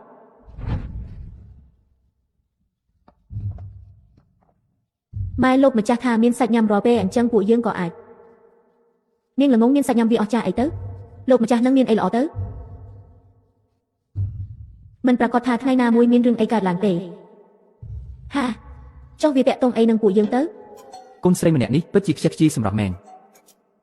មើលលោកម្ចាស់កែចុះគាត់មកទីនេះរាល់ថ្ងៃបើកូនឯងចេះយកចិត្តគាត់ទោះធ្វើជាប្រពន្ធចុងក៏យើងពីរនាក់ម៉ែកូនរស់នៅសោយសុខមិនអស់ដែរ ម៉ែនិយាយអីហ្នឹងលោកម្ចាស់គេមានប្រពន្ធដើមហើយតើហើយខ្ញុំមើលថាប្រពន្ធដើមគាត់កាច់ខ្លាំងណាស់ កាយស្អីទៅអាស្រីលឺរួយឯនឹងគ្រាន់តែជាស្រីទីហ៊ានមិនចេះផ្អែមល្ហែមអីបន្តិចសោះនាងនឹងដូចជាមេខ្លាអញ្ចឹងថ្ងៃចេះតែរំដៅកាន់កំភ្លើងខុសពីកូនស្រីម៉ែទាំងក្មេងទាំងស្អាតរៀនក៏ស្វែងហើយចេះថ្នាក់ថ្នមទៀតប្រុសណាដែលថាមិនលងស្នេហ៍នោះ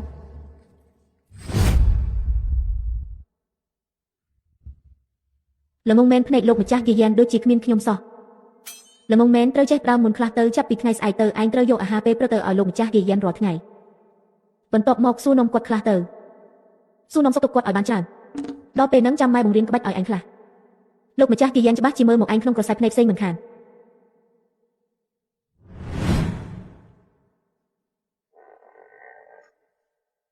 ស្រួលណាស់ប្អូនថ្លៃម្នាក់នេះពូកែច្របាច់មែនមិនធម្មតាទេ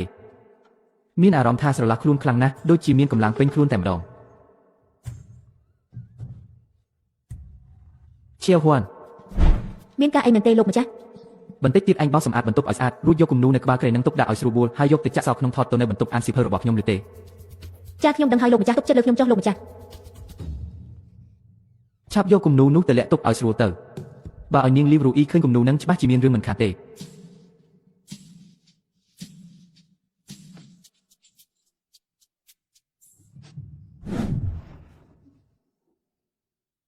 លោកម្ចាស់ភ័យម្លេះសូម្បីតែអ្នកនាងទី2ក៏មិនឲ្យមើលដែរឬមួយក៏លាក់របស់មានតម្លៃអីខ្ញុំសូមមើលតែបន្តិចទេតែខាតមិនឲ្យអ្នកនាងទី2ដឹងឡើយ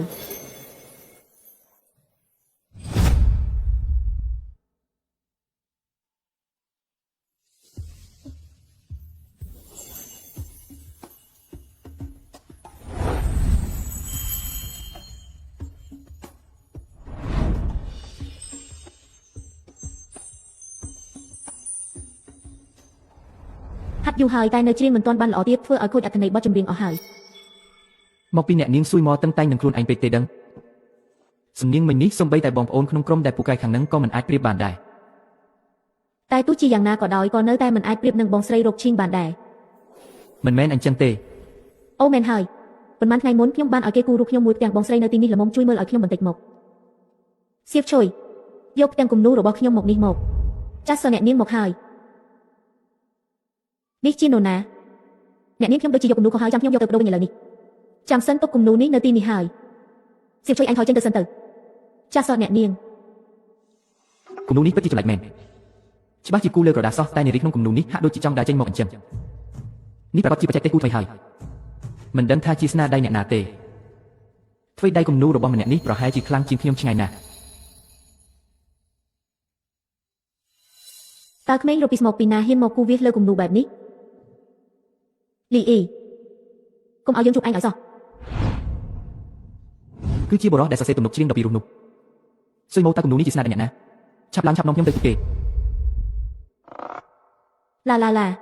រំនឹងល្អហើយខ្ញុំគេនិយាយថាស្រីស្អាតនៅភូមិអានឈិនកំពុងតែតាមស៊ើពីរឿងលោកម្ចាស់គូនឹង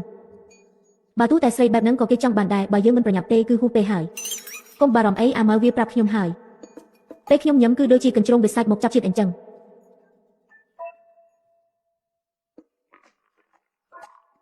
អូយឡានឲ្យធ្វើបែបនេះវាហួសហេតុពេកទេដឹងហួសហេតុអីប្រុសមិនមែនចូលចិត្តតែស្រីដែលតុបតែងខ្លួនស្អាតបែបនេះទេហេ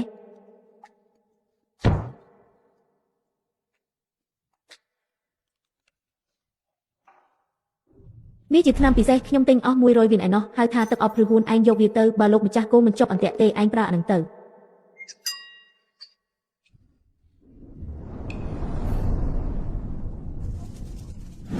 អ្នកនាងតូចយើងទៅមើលបន្តិចទៅល្អទេ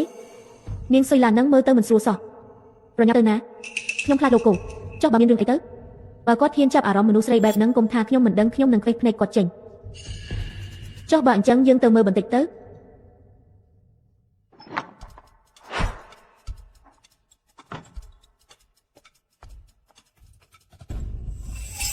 តោះតាមទៅបងស្រីសុយឡានមិនស្រួលទេនាងសុយឡានរៀបចំខ្លួនស្អាតបាតដើរទៅផ្ទះលោកគូហើយអ្នកនាងតូចនាងដើរប្រាប់គេគ្រប់គ្នាថានាងសុយឡាននឹងទៅជូនកំដៅដល់លោកគូជូនកំដៅអីគឺទៅអូសទាញគាត់នឹងគេនិយាយពេញភូមិថានាងទៅសុំទោសលោកគូ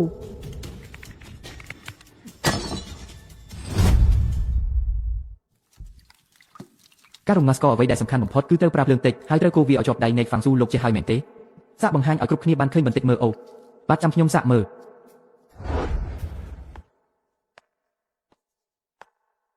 ខ្ញុំមែនទេកម្លាំងដែលពិតជាសំខាន់ណាស់ខ្ញុំស្ដាប់យូរហើយគឺត្រូវប្រើកម្លាំងចង្កេះនិងជើងឲ្យស៊ីគ្នាបែបនឹងឯង លោកកូនប្រសារលោកហត់ហើយញ៉ាំទឹកស្ករមួយចានទៅដើម្បីឲ្យស្រឡះណា អរគុណតែខ្ញុំមិនស្រេកទេ លោកកូនប្រសារគុំគួរសំអីណា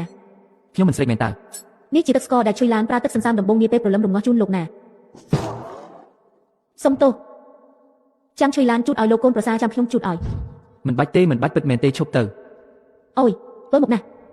ឈប់ឈរឲ្យត្រង់ អ្នកនាងជួយឡាន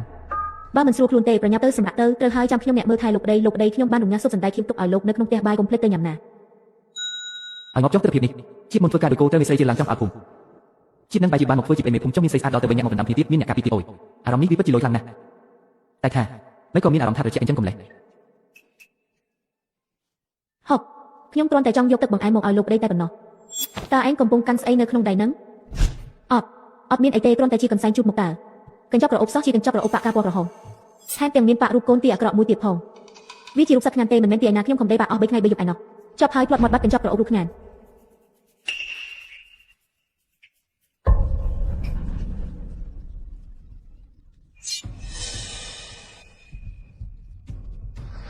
បើហ៊ានសារភាពថាដាក់ថ្នាំវាមិនស្មើនឹងបង្ហាញថាមិនបានទេខ្ញុំមិនអាចចោះចាញ់ងាយបែបនេះឡើយម៉ែធ្លាប់ប្រាប់ថាដរាបណាមិនទាន់ដល់ទីបញ្ចប់គឺហាមបោះបង់ចោលដាច់ខាតត្រូវហើយខ្ញុំនៅមានល្បិចចុងក្រោយមួយទៀតធ្វើជាសន្លប់ត្រូវហើយធ្វើជាសន្លប់ទៅឲ្យតែខ្ញុំសន្លប់ក្នុងរង្វង់ដៃលោកម្ចាស់គូគាត់ច្បាស់ជាមិនដាច់ចិត្តធ្វើអ្វីដាក់អ្នកជឿដូចជាខ្ញុំឡើយ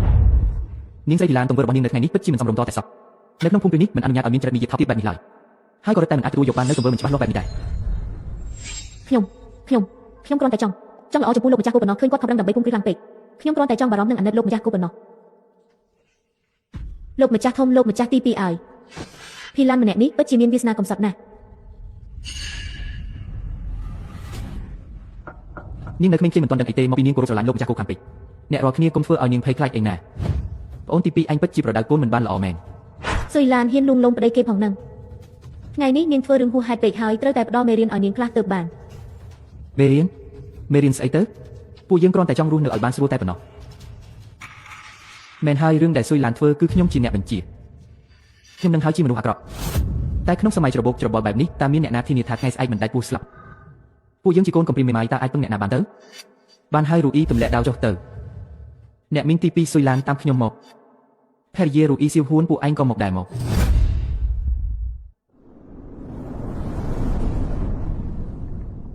ធូបស្នេហ៍ខ្លាញ់មីងទី2របស់នេះទិញតែបីកាក់បានមួយកញ្ចប់ធំទៅហើយមីងហ៊ានយករបស់នេះមកបំផ្លាញគិតយកកូនស្រីខ្លួនឯងនេះ លោកប្រសាអ៊ំក៏គ្មានជំរឿដែរណាពួកយើងមេម៉ាយកូនកំព្រាគ្មានសមត្ថភាពអ៊ំគ្រាន់តែចង់រស់រានមានជីវិតតែប៉ុណ្ណោះជីងឪកានោះគឺស្លាប់ដោយសារតែដាច់ពោះអ៊ំមិនចង់ឲ្យជួយឪត្រូវដាច់ពោះស្លាប់តាមគេទៀតទេលោកប្រសាគឺអ៊ំលោកភ្លុនគឺអ៊ំខុសហើយលោកដាក់ទោសអ៊ំចុះកុំដាក់ទោសកូនស្រីអ៊ំអី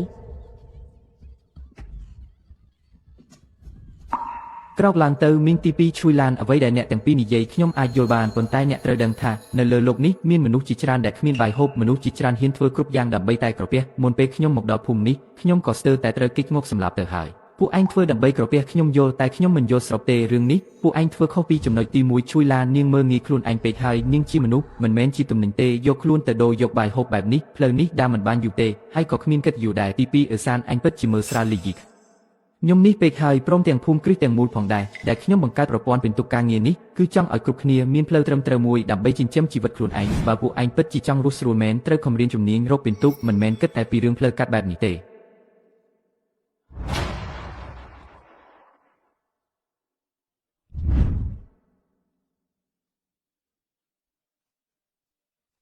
ពួកយើងដឹងខុសហើយបើខុសត្រូវតែកែជួយឡានចាប់ពីថ្ងៃស្អែកទៅនាងត្រូវធ្វើការងារលាងផ្លែឈើដែលហត់ជាងគេនៅរោងជាងតែពិន្ទុខ្ញុំឲ្យនាងតែ7%ទេព្រមទេព្រមខ្ញុំព្រមហើយ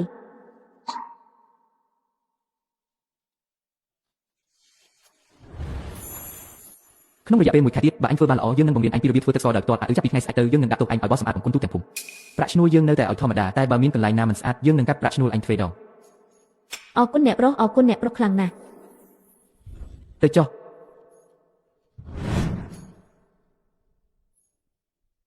គ្រាន់តែលេងពួកគេបែបហ្នឹងមិនស្រួលពេកទេអីចុះចង់ឲ្យធ្វើម៉េចបើនឹងពួកគេចេញពួកគេច្បាស់ជាដៃពូស្លាប់មិនខានបូយេជួនកាលការផ្ដោតផ្លូវរស់ឲ្យគេត្រូវការសេចក្តីក្លាហានជាងការបង្ខំគេឲ្យតច្រកទៅទៀត ស្វាមីពិតជាមានចិត្តមេត្តាណាស់អ្នករស់ចិត្តល្អបំផុតហើយ ពូកែតែនិយាយផ្អែមនឹងចុះហេតុអីបានជាអូនហិតគ្រឿងក្រអូបនោះយកចិត្តទុកដាក់ម្ល៉េះអូនស្គាល់គ្រឿងក្រអូបច្បាស់ណាស់មែនទេ អូនគឺគ្រាន់តែចង់ដឹងពីគ្រឿងផ្សំប៉ុណ្ណោះ ពូហេតុពេកហើយ លោកប្តីក៏ចេះស្រាវជ្រាវរឿងគ្រឿងក្រអូបដែរតាលោកប្តីសូម្បីតែថ្នាំសម្រាប់ក៏ស្គាល់ដែរ បាទខ្ញុំខុសហើយលើកក្រោយបើឃើញគ្រឿងក្រអូបនឹងទៀតខ្ញុំនឹងដើរចេញឲ្យឆ្ងាយ ចេះដឹងខ្លួនអីចឹងល្អហើយបងថ្លៃរបស់លីវរូយូមិនមែនអ្នកណាក៏អាចមកបៀតបៀនបានតាមចិត្តនោះទេលោកប្តីគឺជាស្វាមីរបស់ខ្ញុំត្រូវតែមើលថែឲ្យបានដិតដល់លោកប្តីសៀវហ៊ួនគឺជាអ្នកបម្រើផ្ទាល់ខ្លួនរបស់លោក នេះជាស្អីទៅពិតជាអស្ចារ្យមែនម៉ែលោកម្ចាស់គូមិនដូចប្រុសផ្សេងទេគាត់មិនដែលមើលងាយពួកយើងឡើយថែមទាំងបង្ហាញផ្លូវភ្លឺស្វាងឲ្យពួកយើងដើរទៀតផង គឺម៉ែទេដែលបង្វេងបង្វាន់មួយទេស្ទើរតែធ្វើបាបកូនទៅហើយលោកម្ចាស់គូជាមនុស្សល្អជាអ្នកមានបុណ្យរបស់ពួកយើងណាស់ កូននឹងខំរៀនជំនាញខំធ្វើការរកលុយឲ្យបានច្រើនដើម្បីបានញ៉ាំសាច់ឆ្ងាញ់ចុះម៉ែតើកូននៅតែអាចលួចស្រឡាញ់លោកម្ចាស់គូបានទេ កូនល្ងងឲ្យមនុស្សដូចលោកម្ចាស់គូមានស្រីស្រឡាញ់ច្រើនណាស់ពួកយើងត្រូវទុកការស្រឡាញ់នេះក្នុងចិត្តហើយខំដប់ស្នងសងគុណគាត់វិញទៅ ចាកូននឹងធ្វើជាកូនចៅចំណិតរបស់គាត់ឲ្យគាត់មានមោទនភាពចំពោះកូន ណែប្រយ័ត្នបន្តិចទៅកុំឲ្យដួលណា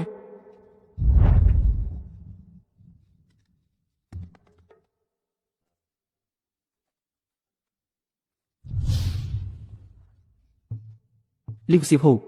បើខ្ញុំឲ្យអញហ៊ានឆ្លើយទេតើអញនៅទីនេះសៀវធានជៀនកំរត់មកទៅ ជំរាបសួរលោកគ្រូ បានហើយតោះពួកយើងទៅរកអីឆ្ងាញ់ញ៉ាំសាច់មាន់នេះគុណភាពនៅស្ទើរភ្លើងក៏ពិបាកគ្រប់គ្រងទៀតនឹកមាន់បំពងខេកស៊ីថ្ងៃប្រហបត់សាហាវណាស់ អូយខានញ៉ាំម្ហូបឆ្ងាញ់បែបនេះយូរហើយអ្នកប្រុសពួកយើងរកលុយបានមែនតែបើញ៉ាំអីឆ្ងាញ់រាល់ពេលបែបនេះខ្ញុំខ្លាចថាដល់ពេលក្រោយពួកយើងគ្មានលុយទិញបាយញ៉ាំទេ ញ៉ាំឲ្យស្រួលចិត្តទៅកុំបារម្ភអីថ្ងៃល្អរបស់ពួកយើងទើបតែចាប់ផ្ដើមទេសៀវហ៊ួនភ្លេចហើយអីខ្ញុំធ្លាប់ប្រាប់ថានឹងទិញក្រណាត់មកកាត់ខោអាវថ្មីឲ្យគ្រប់គ្នានឹង លីយេអ៊ូតមិនចេះខ្មាស់គេសោះគ្រាន់តែលក់ស្ករគ្រាប់ផ្លែឈើតើបានលុយប៉ុន្មានទៅរកលុយបានប៉ុន្មានទៅចុះអញចាយវាខ្ជិះជីបែបហ្នឹងតើវាគ្រាន់ដែរទេ លោកប្រុសខ្ញុំយកលុយមកឲ្យលោកប្រុសហើយ អូហូ លោកប្រុសលោកកូនប្រសាខ្ញុំបានចាត់ចែងតាមការបង្គាប់របស់លោកហើយនេះគឺជាចំណែកដែលនៅសល់ អ្នកនាងឃើញទេលុយច្រើនណាស់ពួកយើងមានហើយពីថ្ងៃនេះទៅពួកយើងលែងដាច់បាយទៀតហើយលីអ៊ីនិយាយមកតើអញឲ្យតាហ្វាងទៅប្លន់រៀបការមែនទេក្នុងពេលអត់ឃ្លានបែបនេះក្រៅពីលោកម្ចាស់ស្រុកតើមានអ្នកណាមានប្រាក់កាក់ច្រើនបែបនេះ អូនថ្លៃស្រីម្នាក់នេះស្អាតណាស់តែចរិតកាត់បន្តិចរៀងរៅក៏សំសួនជាងក៏ស្រឡូនគួរឲ្យចង់គិតគុណមែនតែចរិតឆ្នះឆ្នាំណាស់មិនបានទេខ្ញុំត្រូវតែបង្ក្រាបនាងឲ្យបានឆាប់បើមិនអញ្ចឹងទេទៅថ្ងៃមុខច្បាស់ជាពិបាករស់នៅជាមួយគ្នាហើយយល់ច្រឡំធំហើយលីអ៊ីម្នាក់នេះរកលុយបានគឺដោយសារតែគូក្បាលមួយនេះតាហ្វាងឆាប់ពន្យល់ប្រាប់មេធំទី2ទៅបើមិនអញ្ចឹងទេយប់នេះខ្ញុំច្បាស់ជាត្រូវដេកនៅដេកមិនខានអ្នកនាងទី2កុំខឹងអីប្រយ័ត្នប៉ះពាល់ដល់សុខភាពអ្នកនាងយល់ច្រឡំលើលោកកូនប្រសាហើយប្រាក់ទាំងនេះគឺជាប្រាក់ដែលរកបានដោយសិទ្ធិទេកូនប្រសាឲ្យពួកយើងនាំស្រីក្មេងចាស់ក្នុងភូមិទៅលក់ស្ករគ្រាប់ផ្លែឈើដើម្បីរកលុយហើយមួយផ្នែកទៀតគឺកូនប្រសាបានរៀបចំផែនការឲ្យពួកយើងលក់ផ្លែឈើក្រហមនិងបង្កើតស្ករគ្រាប់ផ្លែឈើរសជាតិថ្មីលុយដែលរកបានគឺសុទ្ធតែស្អាតស្អំ លក់ផ្លែឈើក្រហម បាទ ស្ករគ្រាប់ផ្លែឈើរសជាតិថ្មីត្រូវចិត្តខ្ញុំណាស់ឆ្ងាញ់អត់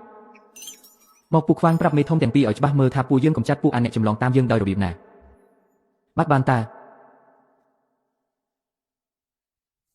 និយាយទៅកូនប្រសាម្នាក់នេះពិតជាអស្ចារ្យមែនពេលយើងទើបតែចាប់ផ្ដើមលក់គាត់ដឹងមុនបាត់ទៅហើយថាច្បាស់ជាមានអ្នកលួចចម្លងតាមពិតមែនមិនទាន់បានពីថ្ងៃផងពេលខ្ញុំទៅផ្សារគ្រាន់តែហើបមាត់ស្រែកភ្លាមស្រាប់តែមានអ្នកលក់ស្ករគ្រាប់ផ្លែឈើចេញមកប្រងព្រាតតែម្ដងស្ករគ្រាប់ផ្លែឈើមកហើយនំឈើអែមផ្អែមមកហើយបងប្អូនឲ្យមកមើលរបស់ខ្ញុំនេះរបស់ខ្ញុំក៏ឆ្ងាញ់មិនចាញ់គ្នាដែរនំឈើអែមផ្អែមមកហើយអញមើលពួកនឹងចោះចេះតែចម្លងតាមគេស្ករគ្រាប់របស់ពួកគេបើមិនខ្លោចក៏ល្វីងដែររសជាតិវិញអន់ជាងយើងឆ្ងាញ់ណាស់ទោះបីជារសជាតិមិនកើតតែពួកគេដណ្ដើមមកយើងមិនតិចទេប៉ុន្តែលោកកូនប្រសាពិតជាពូកែរៀបចំផែនការមែនគាត់បានប្រមូលទិញពុទ្រាក្រហមនៅស្រុកជុំវិញនេះអស់រលីងហើយមកអ្នកបន្ទាប់អុយលឿនឡើងប្រអប់តូច50កាក់ប្រអប់ធំ80កាក់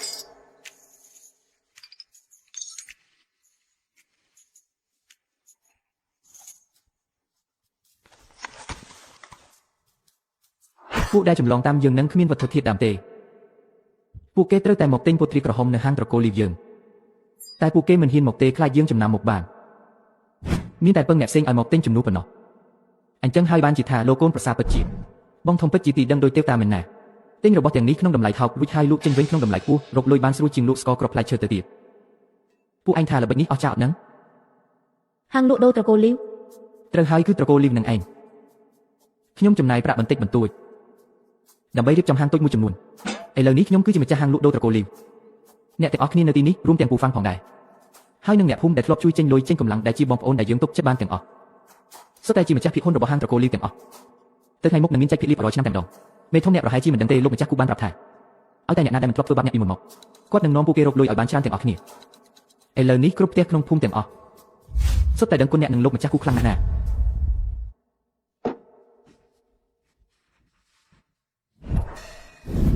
អូហូមើលចុះទាំងទំហំទាំងរាងធម្មតាវាអាវរឹបមិនដឹងថាស្អាតដល់ថ្នាក់នឹងសោះ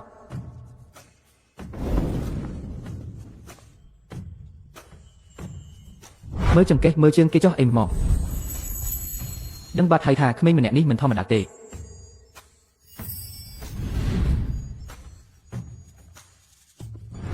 ៀវហ៊ួនរបស់ពួកយើងគួរឲ្យស្រឡាញ់ពេកហើយបែបនេះអ្នកណាទ្រាំបានទៅ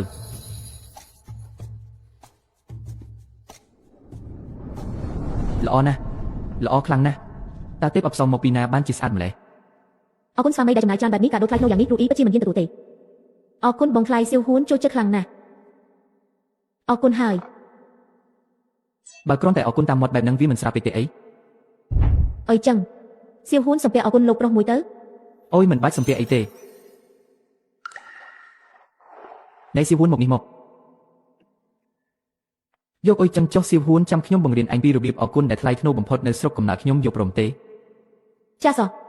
មើលណាគឺយកត្រង់នេះរបស់ឯងមកប៉ះត្រង់នេះរបស់ខ្ញុំគេហៅថាការថាផ្ទាល់វាជាការបង្ហាញពីការដឹងគុណដ៏ខ្ពង់ខ្ពស់បំផុតមក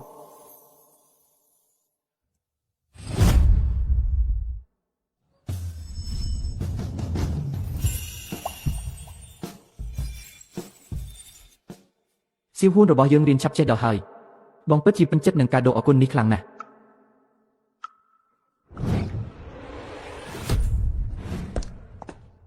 អាមនុខូចសំបីតែសៀវហ៊ួនដែលស្លូតត្រង់យ៉ាងនេះក៏ឯងមិនលើកលែងឲ្យដែរបងស្រីមើលរូបភាពប្រហានរបស់គេចុះបងសម្លាញ់សៀវហ៊ួននៅក្មេងណាស់ចិត្តគុំនឹកក៏នៅស្អាតស្អំដែរបងគុំឧស្សាហ៍លេងសើចជាមួយនាងបែបហ្នឹងពេកអីមានរឿងធំហើយលោកម្ចាស់អ្នកស្រីធំអ្នកនាងទី2ចប់ហើយមានរឿងធំហើយឡាវ៉ាន់កុំអភ័យនិយាយយឺតមកអាអ៊ូយីងអាថោកទៀបនោះវាលួចរៀនបច្ចេកទេសធ្វើស្ករគ្រាប់ផ្លែឈើរបស់យើងអស់រលីងហើយដើម្បីសងសឹកយើងវាយកលុយដែលក្រុមអាជីវករផ្សេងទៀតរកបានទៅហួសហេតុពេកហើយថែមទាំងលក់ខាត់ដើមទៀតតម្លៃត្រឹមតែ3ភាគ10របស់យើងប៉ុណ្ណោះអ្នកក្រុងនេះក៏ចម្លែកដែរឲ្យតែឃើញរបស់ថោកគឺសម្រុកទៅរកត្រកូលអ៊ូទាំងអស់តែម្ដងចុះជំនួយរបស់ហាងលីវយើងមិនត្រូវវិនិច្ឆ័យតិចទីអស់ហើយទេអីនេះជាល្បិចសម្រាប់គេ1000ខាត់ខ្លួនឯងតាម300យើងមិនអាចតស៊ូជាមួយគេបានទេតើត្រូវធ្វើម៉េចទៅស្មានតែរឿងធំដុំអីតាមពិតតែប៉ុណ្ណឹងសោះឲ្យពួកគេធ្វើជាមនុស្សល្ងងទៅចង់ធ្វើអីក៏ធ្វើទៅវាមិនពាក់ព័ន្ធនឹងយើងឯណា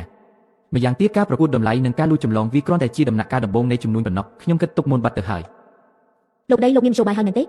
ពិតមែនហើយអ្វីដែលពួកគេដណ្ដើមទៅបានគ្រាន់តែជាជំនួយអាហារសម្រន់បន្តិចបន្តួចប៉ុណ្ណោះអ្វីដែលយើងត្រូវលក់ឥឡូវនេះគឺជាអ្វីដែលអាចធ្វើឲ្យមនុស្សគេងលក់ស្រួលនៅពេលយប់ជាទំនិញចាំបាច់បំផុត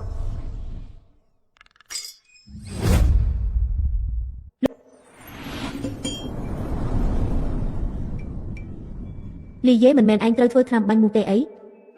មិនក៏មកបិទស្រានៅកណ្ដាលវាបែបនេះលោកម្ចាស់ស្រានេះឈ្ងុយណាស់តែវាមានតាក់ទងអីនឹងការដេញមូទៅសៀងកុងនេះគឺ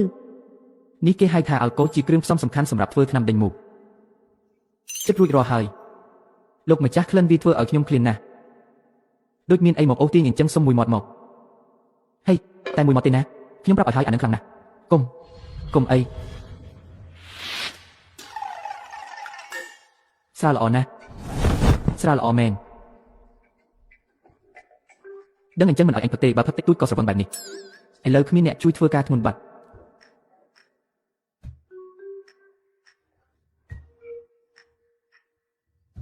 លោកយាយឆាប់មកជួយគ្នាបន្តិចមកលោកហៅខ្ញុំមែនទេអូយលុយថ្លៃស្រារបស់ខ្ញុំនាងមេធុបនឹងហ៊ានចេញមកក្រៅផងលោកហ្វាំងផឹកតែមួយកែវសន្លប់បាត់ចុះនាងមិនក៏នៅចូលបានទៀត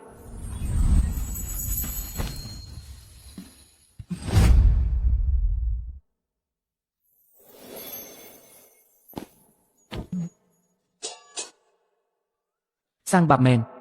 ថ្នាំទឹកខ្ញុំមិនទាន់ធ្វើរួចផងដួលអស់ពីអ្នកបាត់ទៅហើយតែនិយាយមែនទៅទុនគួរសំតើ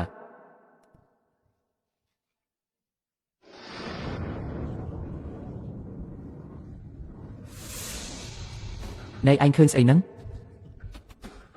អាល្អិតអញកំពុងធ្វើស្អីហ្នឹងអូយមើលឃើញច្បាស់ណាស់ក្នុងទីធ្លាធំក្លិនស្រាប់ពេញហ្នឹងអាម្នាក់ឈ្មោះឡាវហ្វាំងហ្នឹងស្រវឹងដេកដួលសន្លប់បាត់ស្មារតីបាត់ហើយពិតស្រាយមិនត្រឹមតែប៉ុណ្្នឹងទេខ្ញុំឃើញផ្ទាល់ភ្នែកអាល្អិតលីយីហ្នឹងទាំងកណ្ដាលថ្ងៃត្រង់អបអូនថ្លៃស្រីទាញចុះទាញឡើងច្បាស់ជាយកលេសស្រវឹងធ្វើឈួតញ៉ៃគេហើយខាងក្នុងហ្នឹងវឹកវរណាស់ខ្ញុំស្មានថាអាម្នាក់រកូលីហ្នឹងជាមនុស្សអស្ចារ្យប៉ុណ្ណាទៅតាមពិតទៅគ្រាន់តែជាមនុស្សអត់ប្រយោជន៍គង់វិញនឹងស្រីនឹងស្រាតែប៉ុណ្ណោះចាស់សលោកម្ចាស់និយាយទៅហើយ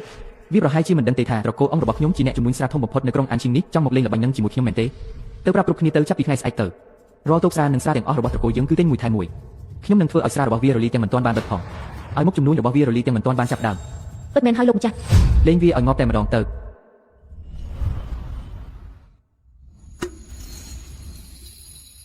លោកប្តីតើនេះជាអ្វីទៅ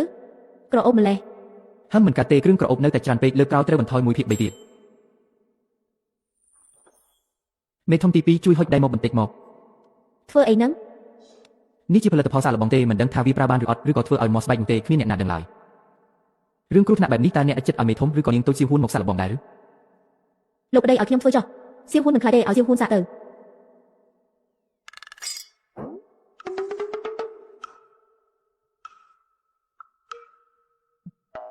បែបហ្នឹងទៅត្រូវមនុស្សខូចតើលោកចង់ធ្វើអីទៀតហើយ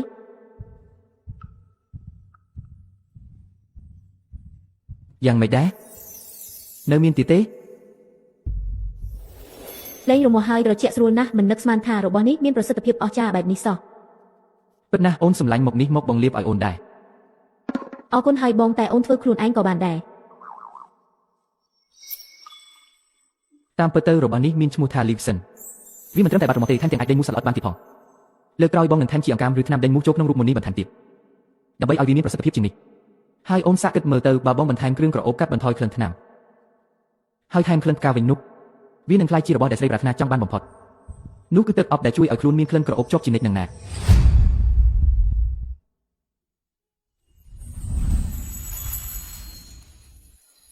ការរៀបការជាមួយគាត់ដំបូងស្មានតែជាការដោះស្រាយមួយគ្រាទេតែពេលនេះមើលទៅហាក់ដូចជាខ្ញុំឬបានរកអំសម្បត្តិអញ្ចឹង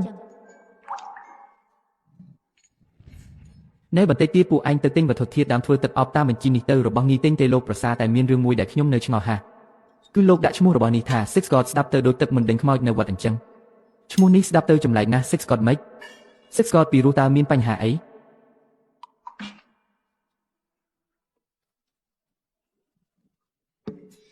ស្អីគេលោកប្រសាស៊ីស្កាត់ស្អីគេ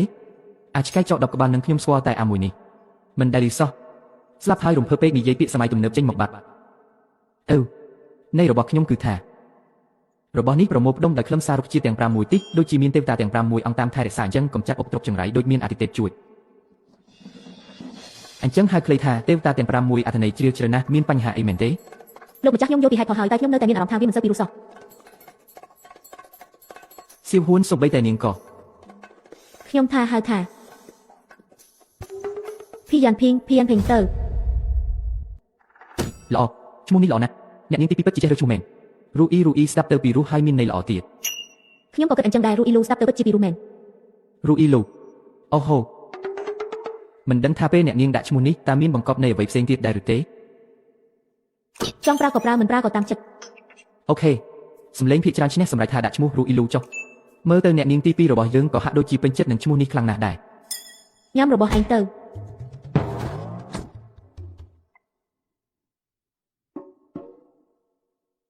បន្តិចទៀតអ្នកទាំងអស់គ្នាទៅសម្រាប់ចុះខ្ញុំនឹងស៊ីវ៉ាន់ជឺទៅមើលការលក់ដូរនៅហាងត្រកូលីបន្តិចលោកម្ចាស់ប្រហែលជាចង់ញ៉ាំស្ករគ្រាប់ផ្លែឈើខ្លួនឯងទេដឹងឯងនេះពូកែនិយាយច្រើនមែនលោកម្ចាស់ចាំនៅទីនេះចុះចាំខ្ញុំចូលទៅទិញជូន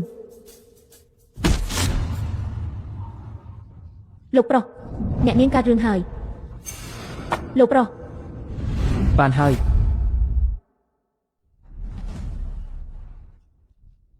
ភូមិគ្រឹះនាងវ៉ានឬមួយនារីម្នាក់នេះជាសារីជ្វងនេនកូជីនជំរាបសួរលោកម្ចាស់តូចឆ ឆាប់អង្គុយចុះទៅស្ករគ្រាប់ផ្លែឈើខំតែភ័យតាមពិតនាំខ្ញុំមកទាំងប្រញាប់ប្រញាល់បែបនេះគឺដើម្បីឲ្យខ្ញុំធ្វើស្ករគ្រាប់ផ្លែឈើឲ្យសោះការធ្វើស្ករគ្រាប់ផ្លែឈើមិនពិបាកទេគ្រាន់តែយកស្ករលីជាមួយទឹករួចរងាស់ឲ្យក្លាយជាទឹកស្ករបន្ទាប់មកយកទៅស្រោបលើផ្លែឈើដែលដុតគ្រាប់ចេញជាការស្រេចវិធីធ្វើស្ករគ្រាប់ផ្លែឈើខ្ញុំបានប្រាប់អស់ហើយខ្ញុំមានការប្រញាប់នៅផ្ទះសូមលាទៅសិនហើយ លោកម្ចាស់សូមជប់សិនលោកប្រហែលជាមិនទាន់ជ្រាបទេទោះបីជាមានតែផ្លែឈើនិងស្ករក៏ពិតមែនប៉ុន្តែពួកយើងបានព្យាយាមធ្វើជាច្រើនដងហើយតែរសជាតិនៅតែមិនសូវឆ្ងាញ់សោះតើក្នុងរឿងនេះមានអាកំបាំងអ្វីផ្សេងទៀតមែនទេសូមលោកម្ចាស់មេត្តាជួយប្រាប់ផងអ្នកនាងហេតុអ្វីនិយាយបែបនេះអ្វីដែលខ្ញុំដឹងគឺខ្ញុំបានប្រាប់អស់ហើយតើស្ករគ្រាប់ផ្លែឈើតើការធ្វើនេះមានអាកំបាំងអីទៅលោកម្ចាស់តូចអ្នកដែលទទួលស្ករគ្រាប់កាលពីយប់មិញមិនមែនជាលោកម្នាក់នេះទេប្រហែលជាលោកម្ចាស់រោគមនុស្សខុសហើយត្រូវហើយតោះទៅវិញ10ដំឡឹង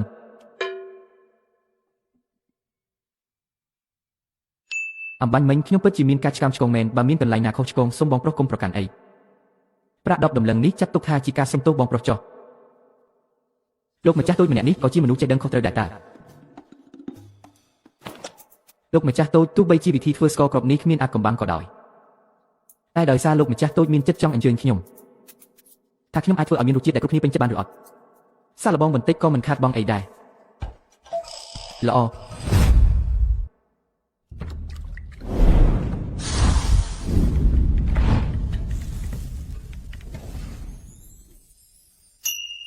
គឺរសជាតិនេះហើយខ្ញុំនឹងយកវាទៅថ្វាយមេដាយឥឡូវនេះមើលទៅអ្នកដែលចូលចិត្តញ៉ាំស្ករគ្រាប់ផ្លែឈើនេះប្រហែលជាព្រមហេសីអស់ណាស់ហើយឬមួយក៏របស់នេះអាចព្យាបាលជំងឺបានដែរ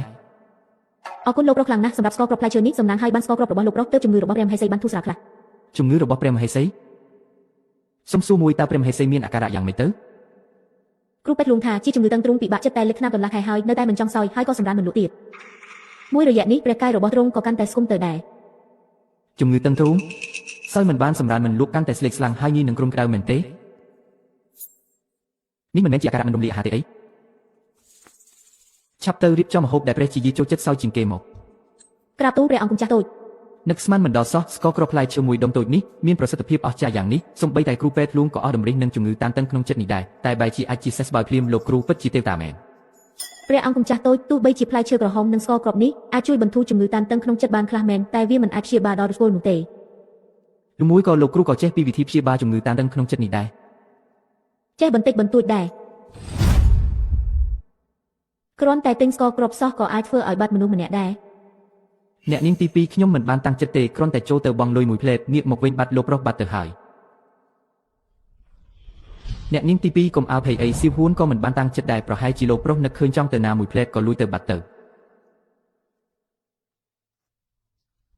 នឹកឃើញចង់ទៅណាគាត់មិនដែលស្គាល់ទីនេះផងតើអាចទៅណាបានបើគាត់មានរឿងអីតើឲ្យខ្ញុំទៅប្រាប់បងស្រីយ៉ាងម៉េចហើយប្រាប់ចៅជីយ៉ាងម៉េចទៅអ្នកនាងទី2ឬមួយលោកប្រុសគាត់រត់ទៅខ្លួនឯងព្រោះអីគាត់ត្រូវបានយើងចាប់មកតើមិនអាចទេគាត់មិនមែនជាមនុស្សបែបហ្នឹងដាច់ខាតក្រៅពីការញ៉ាំគ្រាប់វ៉ាល់ណាត់និងស្ករគ្រាប់ជាប្រចាំហើយនោះក៏អាចយកពោតនិងមើមយ៉ាំមកកិនជាម្សៅរួចរងាស់ធ្វើជាបបរឲ្យព្រះនាងសោយបានដែរធ្វើបែបនេះនឹងជួយដល់អាការៈរបស់ព្រះនាងបានច្រើននៅមានចំណុចមួយទៀតបាទកត់ទុកហើយម្យ៉ាងទៀតក្រោយបាយរួចរាល់ថ្ងៃព្រះនាងអាចទៅដើរលេងក្នុងសួនកន្លះម៉ោងបានធ្វើបែបនេះនឹងជួយឲ្យអាការៈឆាប់ធូរស្រាលឡើងវិញអូនៅមានរឿងមួយទៀតត្រូវចាំឲ្យច្បាស់ជំងឺរបស់ព្រះនាងត្រូវតែដុំអាហារសាច់ធំហើយរបស់ខ្លាញ់ឬឆ្អាបត្រូវដកចេញឲ្យអស់ទៅនៅថ្ងៃក្រោយរបស់ខ្លាញ់ទាំងនោះត្រូវដកចេញឲ្យអស់ចាលោកម្ចាស់តូចខ្ញុំក៏ទុកអស់ហើយចាទៅល្អហើយថយចេញទៅមើលទៅមិនក៏ល្ងាចដែរហើយខ្ញុំមិនរំខានលោកម្ចាស់តូចទៀតទេសូមលាហើយអីយ៉ាលោកជួយខ្ញុំច្រើនណាស់បើមិនអរគុណឲ្យសំរុំទេក្នុងចិត្តខ្ញុំពិតជាមិនស្រួលឡើយយកអញ្ចេះចុះយប់នេះយើងរៀបចំពិធីជប់លៀងផឹកឲ្យស្រវឹងទៅឈប់មិនបាច់រៀបចំពិធីអីទេខ្ញុំនៅមានការងារសំខាន់ត្រូវធ្វើសូមលាសិនហើយមិនបានទេបែបនេះមិនសមតតែសោះឬមួយលោកមើលងាយខ្ញុំមែនទេលោកម្ចាស់តូចសំដីលោកបែបនេះអញ្ចឹងបានត្រូវលោកពូមកពីខ្ញុំទាំងអស់មកពីខ្ញុំទាំងអស់នឹងមកពីខ្ញុំម្នាក់គត់បើគុំតែមកពីខ្ញុំធ្វើប្រហែសលោកកូនប្រសាក៏មិនបាត់ខ្លួនដែរ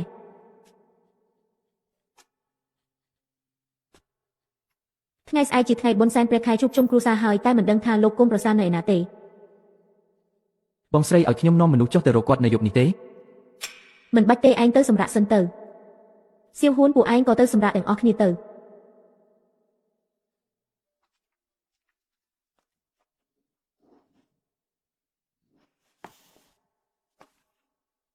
តាមពិតខ្ញុំមានបំណងចង់ឲ្យគាត់ចាក់ចេញនៅប៉ុន្មានថ្ងៃទៀតតែមួយរយៈនេះគាត់បានក្លាយជាបង្គោលគ្រួសារនេះដោយមិនដឹងខ្លួន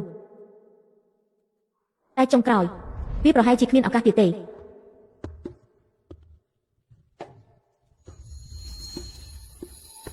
ជីនេះជាក្លឹបកំសាន្តសម័យបុរាណមែនទេក្បូរក្បាច់រចនាស្អាតប្លែកភ្នែកថែមទាំងមានក្លិនក្រអូបសាយភីទៀតនៅសម័យទំនើបសូម្បីតែកន្លែងម៉ាស្សាក៏ខ្ញុំមិនដែលបានទៅផងឆ្លងពុកម្លឹកនេះពិតជាបានបើកភ្នែកមើលមែន អូលោកប្រុសលីបាត់មុខយូរហើយណាទើបតែឃើញមុខនឹង ទស្សនភាពរំភើបបែបនេះជាជីវិតលោកប្រុសលីមែនទេអាយ៉ាលោកម្ចាស់ទូចមកលេងផ្ទះការដែលតើតែងខ្លួនសង្ហាណាស់ណាបានហើយកុំនិយាយច្រើនអីចុះអ្នកនាងសួយមុនឯណាចាប់អញ្ជើញនាងចេញមក លោកម្ចាស់លីលោកក៏ដឹងដែរថាសួយម៉ូជាស្រីស្អាតលំដាប់លេខ1នៅទីនេះរឿងជួបភ្ញៀវល្អគឺអាស្រ័យលើនាងជាអ្នកសម្រេចចិត្តខ្លួនឯងខ្ញុំក៏មិនហ៊ានបង្ខំនាងដែរតែថាការសម្ដែងរបស់សួយម៉ូចិត្តចាប់ផ្ដើមហើយចាំចប់ការសម្ដែងសិនទៅចាំខ្ញុំទៅសួរនាងឲ្យ មិនមែនថាមកញ៉ាំបាយទេអីមិនក៏ខ្លាចជាមកផ្ទះការរកស្រីស្អាតទៅវិញភាពបរិសុទ្ធរបស់ខ្ញុំមិនអាចមកបាត់បង់នៅទីនេះដេកដាប់បានទេបន្តិចទៀតបើនាងហ៊ានសុំរឿងមិនសមរម្យខ្ញុំនឹងបដិសេធដាច់ខាតបានហើយតាមពិតខ្ញុំគ្រាន់តែចង់ច្រៀងលេងកំសាន្តតែប៉ុណ្ណោះបើបន្តិចទៀតនាងត្រូវឡើងសម្ដែងហើយក៏កុំឲ្យពិបាកអី លោកម្ចាស់លីម្នាក់នេះមកម្ដងហើយតែស្ដាប់ចម្រៀងចម្លែកមែនណែលោកម្ចាស់ទាំងពីរអញ្ជើញទៅបន្ទប់ពិសេសជាមួយខ្ញុំមកម៉ែដោះស៊ុយចិត្តឡើងឆាកហើយអញ្ជើញ ទៅនៅបတ်ទេវតានៅស្ពានសត្វក្អែកនឹងបើក្តីស្នេហ៍យើងស្ថិតស្ថេរយូរអង្វែងចាំបាច់អីនៅក្បែរគ្នារាល់ថ្ងៃនោះបើក្តីស្នេហ៍យើងស្ថិតស្ថេរយូរអង្វែងចាំបាច់អីនៅក្បែរគ្នារាល់ថ្ងៃនោះអត្ថន័យល្អណាស់មែនហើយឬថាជាស្នាដៃរបស់អ្នកប្រាជ្ញម្នាក់ឈ្មោះលីអ៊ីតាំងពីបទនេះចេញមកកំណើតឲ្យក្នុងពិធីបុណ្យសង្សារមុនគឺមើលមិនយល់តែម្ដងមិនដឹងថាលីអ៊ីនឹងជាអ្នកណានោះទេមានចំណេះដឹងខ្ពង់ខ្ពស់បែបនេះតែមិនដែលឮឈ្មោះសោះលីយេឈ្មោះនេះពេញនិយមណាស់ដូចឈ្មោះខ្ញុំបេះបិទអាម្នាក់នឹងធ្វើអីគេមិនក៏ល្បីខ្លាំងម្ល៉េះ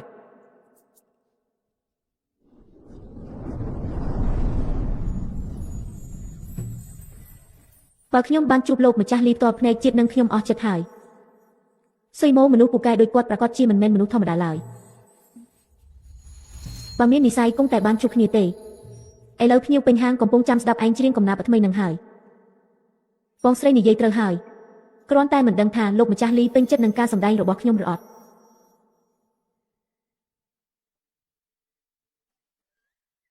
បងលីប្រហែលជាត្រូវខ្យល់យកត្រជាក់ទៅផ្ដាសាយហើយចាំខ្ញុំឲ្យគេយកអាវរងាមកឲ្យ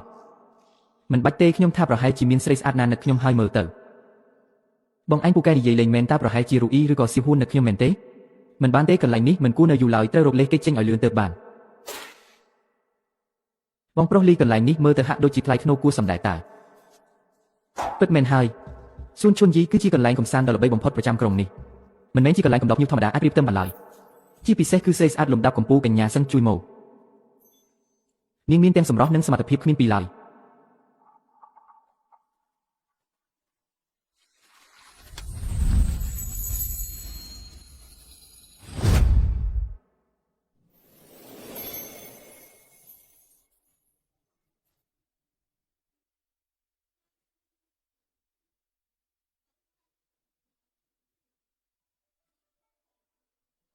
បទនេះមិនក៏ស្ដាប់ទៅដូចជាសត្វត្រចៀកម្លេះមកហើយនេះមិនមែនជាកំណាព្យឲ្យខ្ញុំសរសេរដល់កូនប្រាថ្នានឹងទេអីមិនខុសសំបីតែមួយម៉ាត់ចុះស្រីម្នាក់នឹងមិនក៏ចេះច្រៀងទៅវិញឬមួយក៏នាងក៏ជាអ្នកឆ្លងភពមកពីស្រុកជាមួយគ្នាដែរបងប្រុសលីកាត់អីហ្នឹងណែលោកចង់ធ្វើអីហ្នឹងលោកចង់ធ្វើអី បងប្រុសលីទៅណាស្រាវិមានស៊ុបមួយកែ180រូបមិនកណិតវិជាស៊ីនុកក៏ស៊ីនុកអ្នកមកពីស្រុកជាមួយគ្នាត្រូវអត់អ្នកស្រុកឲ្យបងប្អូនឲ្យទូរស័ព្ទ Wi-Fi ខ្ញុំប្រាប់ហើយថាមកដល់ហើយមែនទេទីបំផុតរកឃើញគ្នាហើយលេងខ្ញុំទៅអ្នកប្រុសជួយលេងដៃទៅអញធ្វើស្អីហ្នឹងទម្លាក់ចុះភ្លាមមានរឿងអីហ្នឹងអញមកបង្កបញ្ហានៅទីនេះមែនទេនិយាយពីនិមិត្តសញ្ញាអីពីលុយកៅអីអញកំពុងនិយាយឈួតអីហ្នឹងនឹងហើយនិយាយត្រូវណាស់ទៅបាត់យូរម្លេះអូខេបានហើយសម្លក់ធ្វើអីលេងខ្ញុំភ្លាមចេញទៅតើអ្នកណាដែលមិនស្គាល់គូទៀតបែបនេះចាប់អាម្នាក់ហ្នឹងឲ្យខ្ញុំភ្លាមអ្នកស្រុកភូមិផងគ្នាជួយខ្ញុំផងអ្នកស្រុកឲ្យងើបឡើងធ្វើអីហ្នឹងចុះបတ်ចម្រៀងខូឈៀឆៃហ្នឹងអញយកមកពីណាទំនុកច្រៀងនេះល្បីតាំងពីខែមុនមកម្លេះនិយាយថាគេសរសេរនៅលើកុំថេជែនជាស្នាដៃរបស់អ្នកប្រាជ្ញម្នាក់ឈ្មោះឡៃយ៉ៃមួយខែមុនកុំថេជែនឡៃយ៉ៃ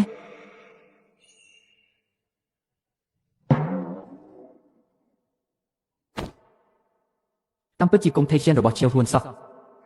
អញ្ចឹងមានន័យថាគ្មានអ្នកស្រុកភូមិផងអីទេវាជាកំណាព្យរបស់ខ្ញុំសោះ ខ្ញុំនៅតែជាមនុស្សដែលសេះជាងគេលើលោកដដែលគ្រូយាចៅ នៅហ៊ានមកទៀតអេ កុំមកអំនួតឥតងារយៀតអាសត្វត្រឆានឈប់ភ្លាមចាប់វាឲ្យបានចាប់វាឲ្យបាន លីស៊ីវ ចាប់វាឲ្យបានចាប់វាឲ្យបានចាប់វាឲ្យបានកុំខ្លាចអីលីស៊ីវចាំខ្ញុំសិនលីស៊ីវចាំខ្ញុំសិនណា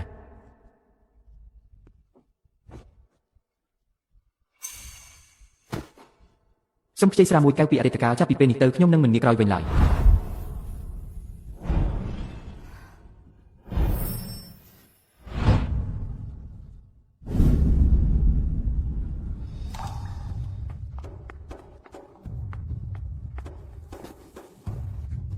យកស្រាដែលខ្លាំងបំផុតមកឲ្យខ្ញុំភ្លាម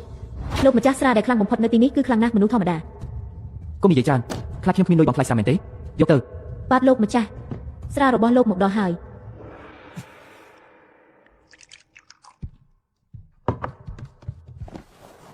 ទោះបីជាអ្នកនាងស៊ុយម៉ឹងស្អាតយ៉ាងណាក៏ដោយក៏នាងគ្រាន់តែជាអ្នកសម្ដែងម្នាក់ប៉ុណ្ណោះបងប្រុសលីជាអ្នកមានសមត្ថភាពពិតប្រាកដហេតុអ្វីត្រូវមកខ្វល់ខ្វាយនឹងអ្នកសម្ដែងម្នាក់នោះធ្វើអី យកចានមួយទៀតមក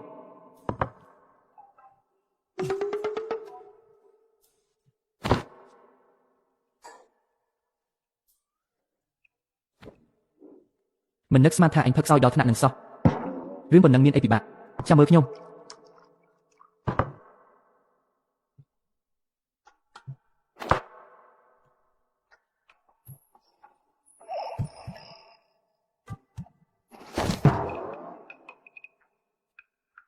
ផឹកមិនបានប៉ុន្មានផងហ៊ានមកចង់សាកស្រាខ្លាំងបំផុតទៀតសមុខហើយ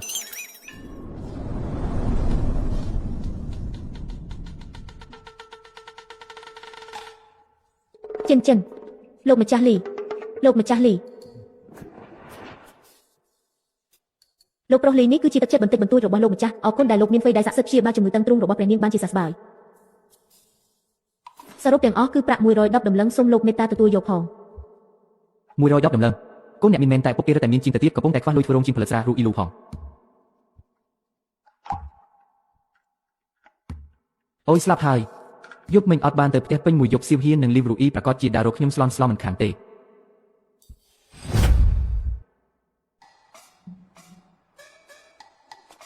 តើគាត់ទៅណាឲ្យបាត់ទៅ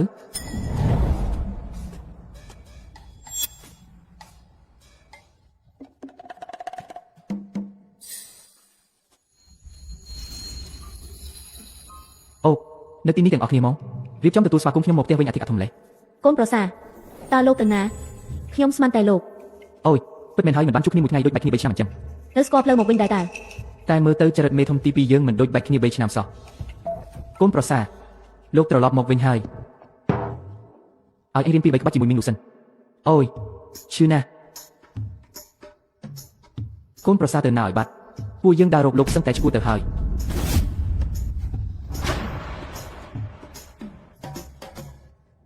បើខ្ញុំប្រាប់ថាលុយទាំងអស់នេះគឺរើបានតាមផ្លូវតាអ្នកជឿទេបានហើយកុំមើលមកខ្ញុំបែបនឹងអីណាយ៉ាងណាក៏ដោយលុយនេះមកដល់ចំពេលល្អណាស់ពីថ្ងៃនេះគឺជាកំហុសរបស់ខ្ញុំដែលធ្វើឲ្យអ្នករាល់គ្នាព្រួយបារម្ភចំពេលល្អណាស់ស្អែកជាបុនសែនព្រះខែចុះបើបែបនេះវិញស្អែកនេះពួកយើងទៅក្រុមទាំងអស់គ្នាទៅញ៉ាំអីនៅហាងដែលល្អបំផុតហើយមើលកាតាំងពីពណ៌គុំដែលអ៊ូអរបំផុតខ្ញុំជាអ្នកប៉ាវទាំងអស់ហ្មង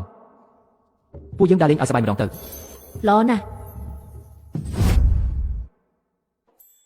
លោកកូនប្រសាលោកកូនប្រសាយើងទើបតែរកលុយបានបន្តិចបន្តួចកុំចាយវាខ្ជិះខ្ជីបែបនេះអីមិនមែនលោកថាចង់សង់រោងជាងដើម្បីយកទឹកអប់រូអ៊ីលូទេអីចុះលុយសង់រោងជាងនៅខ្វះច្រើនណាស់ណាលុយសង់រោងជាងមានគេជួយចេញឲ្យយើងហើយនរណាជាអ្នកចេញឲ្យ ប៉ុន្មានថ្ងៃនេះលោកពូទី4និងទី5ឃើញយើងលក់ស្ករគ្រាប់ផ្លែឈើដាច់ក៏ចង់មករកស៊ីជាមួយដែរមែនទេ អ្នកនាងទី2លោកកូនប្រសារឿងនេះមិនសមហេតុផលសោះពួកនឹងកាលពីមុនធ្លាប់ចូលដៃជាមួយលោកពូទី2ធ្វើបាបមេធំផងហ្នឹងតែបើគេព្រមចេញលុយហេតុអីយើងមិនយកព្រមទៅ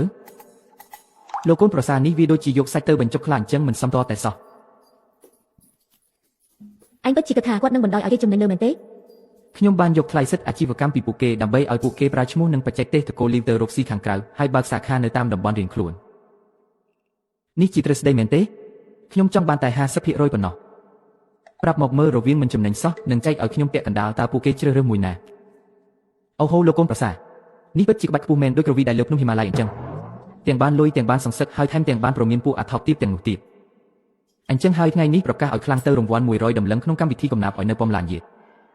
អូខាងនោះមាន AOR តាថែមទាំងមានលុយទៀតទៅមើលបន្តិចទៅណែមើលនេះមើលពូឆ្លងទន្លេលើក្បាលមានព្រះអាទិត្យពណ៌ក្រហមមួយដួងល្បែងប្រាជ្ញាគ្មានក្បាលកន្ទុយនេះតើអ្នកណាអាចទីត្រូវឬថាតើតែទីត្រូវទើបអាចចូលទៅខាងក្នុងបានអ្នកឈ្នះអាចឡើងទៅដឹកនាំកម្មវិធីនៅពំឡានយេហើយដណ្ដើមយករង្វាន់100ដំឡឹងទៀតផងស្រួលតើហេបងប្រុសម្នាក់នេះសម្ដីមិនតូចទេតើល្បែងប្រាជ្ញានេះតាំងពីបុណ្យបង្ហោះគង់ឆ្នាំមុនគ្មានអ្នកណាដោះស្រាយបានទេចុះតម្រង់តែលោកចម្លើយរបស់វាគឺចង្គៀងប្រេងប្រឆេះគឺជាពស់អណ្ដាតភ្លើងគឺជាព្រះអាទិត្យពណ៌ក្រហមមិនត្រឹមត្រូវទេលោកម្ចាស់ពិតជាឆ្លាតណាស់ចម្លើយពិតជាចង្គៀងប្រេងមែនអញ្ជើញលោកម្ចាស់ចូលមកខាងក្នុងតោះពួកយើងចូលទៅមើលឲ្យស្គាល់ភ្នែកបន្តិចទៅជប់សិនលោកម្ចាស់ម្នាក់អាចចូលបានតែម្នាក់ទេបើដោះស្រាយប្រស្នាបានលោកម្ចាស់ចុះបើខ្ញុំដោះស្រាយប្រស្នាដែលនៅសល់ទាំងអស់តើបានទេអញ្ចឹងខ្ញុំសុំសួរមួយចុះទេពធីតាទាំង7ពីររៀបការអស់ម្នាក់តើជាពាក្យអ្វីគឺសល់ទេពធីតា6អង្គដែលគ្មានម្ចាស់មនុស្ស3នាក់ហៅថាហ្វូងមាស3ដុំហៅថាទ្របទឹក3ដំណក់ហៅថាស្ទឹងចុះខ្មោច3វិញហៅថាអីគឺហៅថាជួយផងខំកន្ទុយគោដាច់មួយម៉ាត់គឺពាក្យថាប្តឹងត្រូវទេត្រូវទាំងអស់លោកម្ចាស់ពិតជាពូកែមែនអញ្ចឹងឥឡូវខ្ញុំអាចនាំស្រីបំរើហើយនឹងអង្គរៈរបស់ខ្ញុំចូលទៅបានហើយមែនទេលោកម្ចាស់អញ្ជើញចូលហ្វាំងស៊ូអញចាំនៅមាត់ទ្វារនេះចុះពួកយើងចូលទៅមើលសិនឆ្លៀពេលនឹងឯងមើលផ្លូវរកលុយផ្សេងនៅខាងក្រៅផងបាទលោកម្ចាស់មិនក៏គ្នាអ្នកអំរំជួអញ្ចឹងចូលទៅអស់ហើយ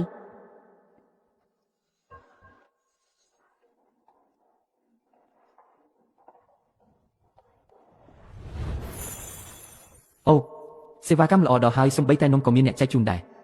នារីបម្រើម្នាក់នេះសម្រស់ស្អាតមិនធម្មតាទេហឹមអាហាលោកម្ចាស់ចង់បានរបស់នេះមែនទេ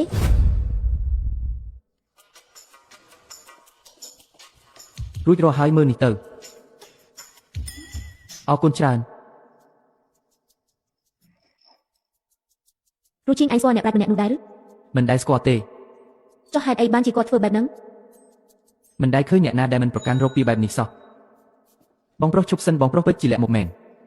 មិននឹកស្មានថាបងស្គាល់អ្នកនាងវ៉ាន់និងពួកអ្នកប្រាជ្ញស្រីសោះខ្ញុំពិតជាមានការខ្វះខាតមែនអ្នកនាងវ៉ាន់ជាអ្នកណាបងប្រុសកុំនិយាយលេងអីអ្នកនាងវ៉ាន់ទោះបីជាគួរឲ្យស្រឡាញ់តែចំណេះដឹងគាត់ខ្ពង់ខ្ពស់ណាស់ពួកយើងសុទ្ធតែគោរពគាត់អាចទទួលបាននំដែលគាត់ជូនដោយផ្ទាល់ដៃពិតជាគួរឲ្យចំណែនខ្លាំងណាស់អូបងចង់និយាយពីនាងមែនទេមិនមែនជាអ្នកបម្រើក្នុងហាងស្រាទេអីអ្នកបម្រើបងប្រុសនាងម្នាក់នោះគឺជាអ្នកនាងវ៉ាន់រូឈីងអីគេមិនមែនជាសំណាងទេអាម្នាក់នឹងបាននំពីអ្នកនាងវ៉ាន់រូឈៀនហើយនៅធ្វើមិនដឹងទៀតសំណាងណាស់វា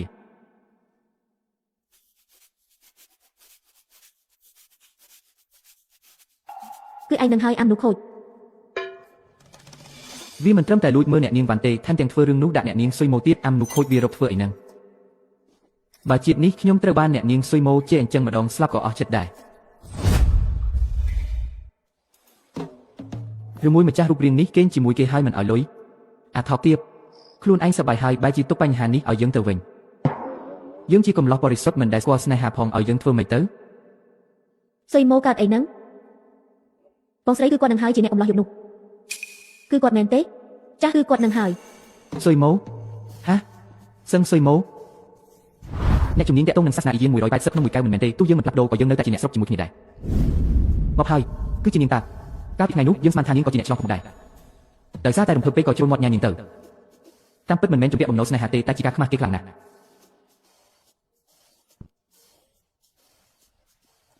អ្នកទាំងអស់គ្នាថ្ងៃនេះយើងធ្វើឲ្យមានព្រឹកធ្លាក់ដោយយកប្រធានបទរដូវស្លឹកឈើជ្រូកយើងមិនសូវពូកែទេសុំសាកល្បងមុនសិនចុះសុនធានវាប្រហែលលើកនេះលឿនពេកហើយខ្ញុំខ្លាចតែទប់ទល់មិនទាន់ទេបែបនេះយើងច្បាស់ជាខកខានការប្រជុំថ្ងៃស្អែកហើយក៏មិនបានជួបលោកម្ចាស់ម្នាក់នោះដែរបើនៅចាំបែបនេះមិនស្មើនឹងលើកៅសារអញ្ជើញលោកខែមកផឹកកំដរគ្នាវិញទេអីម្នាក់នេះប្រហែលជាមានចំណេះដឹងប្លែកពីគេមែនលោកម្ចាស់សូមឈប់សិនលោកម្ចាស់កុំទាន់អើប្រញាប់អីបើមានការប្រមាថអ្វីនោះគ្រូឈីងសូមអភ័យទោសជំនួសគាត់ផងសូមលោកម្ចាស់កុំប្រកាន់អីណាតាមពិតទៅសមាគមយើងត្រូវការកំណាព្យឲ្យបុណ្យសំពះព្រះខែជាបន្ទាន់ដើម្បីចូលរួមកម្មវិធីនៅថ្ងៃស្អែកក្នុងកម្មវិធីនោះមានមនុស្សសំខាន់ម្នាក់ដែលពួកយើងចង់ជួបមិនដឹងថាលោកម្ចាស់អាចជួយពួកយើងបានទេបានញ៉ាំរបស់គេហើយម្យ៉ាងទៀតនាងក៏សម្រុំទៀតគ្រាន់បើជាងអាម្នាក់នោះឆ្ងាយណាស់អ្នកនាងរូឈីងបើខ្ញុំឈ្នះការប្រកួតនេះហើយ មិនដឹងថាប្រាក់រង្វាន់100ដំឡឹងនោះជារបស់ខ្ញុំមែនទេ ពិតណាស់លោកម្ចាស់ ក្នុងនាមជាអ្នកតំណាងសមាគមអីចឹងធ្វើតាមច្បាប់ទៅបងសិនរំខានបងហើយ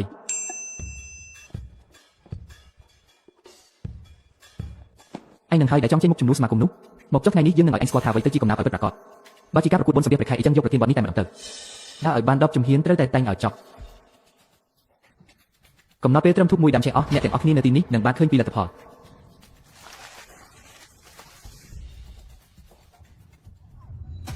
យេអ៊ូឈិនចឹងមានផ្លូវហើយល្អណាស់សិស្សច្បងកំណាព្យនេះពិតជាមានអត្ថន័យជ្រាលជ្រៅណាស់មើលទៅថ្ងៃនេះដឹងចាញ់ឈ្នះគ្នាហើយ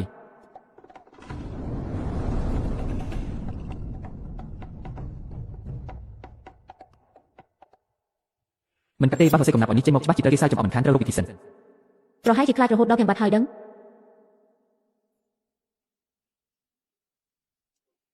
ទុកឲ្យខ្ញុំជាអ្នកធ្វើចុះ តើពេលណាទើបមានព្រះច័ន្ទពេញវងលើកស្រាសួរមេឃាមិនដឹងថានៅលើឋានសួគ៌យប់នេះជាឆ្នាំណាឡើយចង់ជីកខ្យល់ហោះត្រឡប់ទៅវិញតែបារម្ភពីវិមានត្បូងកែវដ៏ខ្ពស់នៅទីខ្ពស់ពេកខ្លាចរងាទ្រាំមិនបាន នេះគឺជាអ្វីទៅ រំរែកលេងជាមួយស្រមោលតើមានអ្វីប្រៀបនឹងឋានកណ្ដាលបានខ្ញុំសម្ដែងចប់មួយវគ្គហើយសូមអស់លោកជួយផ្ដល់យោបល់ផង ព្រះអើយពិតជាអស្ចារ្យខ្លាំងណាស់ សូមឲ្យមនុស្សគ្រប់គ្នាអាយុយឺនយូរទោះនៅឆ្ងាយក៏មើលព្រះច័ន្ទជាមួយគ្នាចប់ពិធីហើយ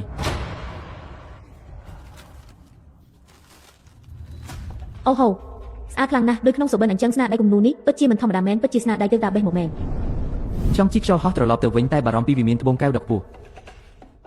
កំណាប់ឲ្យនេះឲ្យតែវាលេចចេញមកកំណាប់ឲ្យបុណ្យសម្ភារព្រះខែផ្សេងទៀតច្បាស់ជាត្រូវរលីបាត់អស់តោះទៅមិនបាច់មើលទៀតទេយើងចាញ់គេហើយ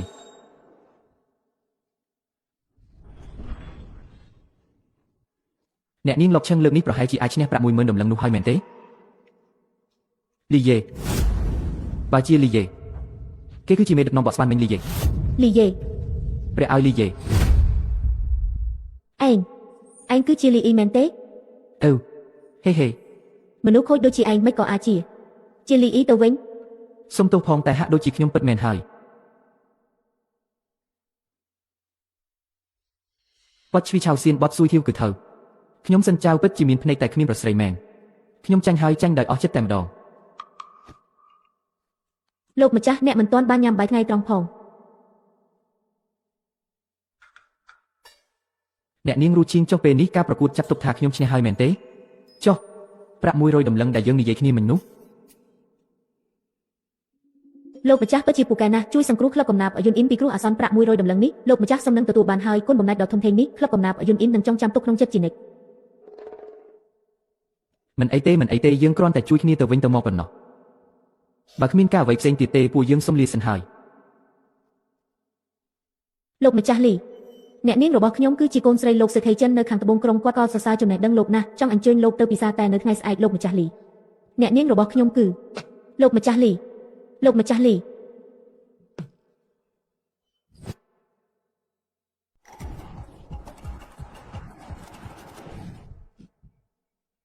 អបណែនល្អតើ ជួយទុករបស់អស់នេះឲ្យខ្ញុំផងយកទៅធ្វើអស់ដុតនៅផ្ទះ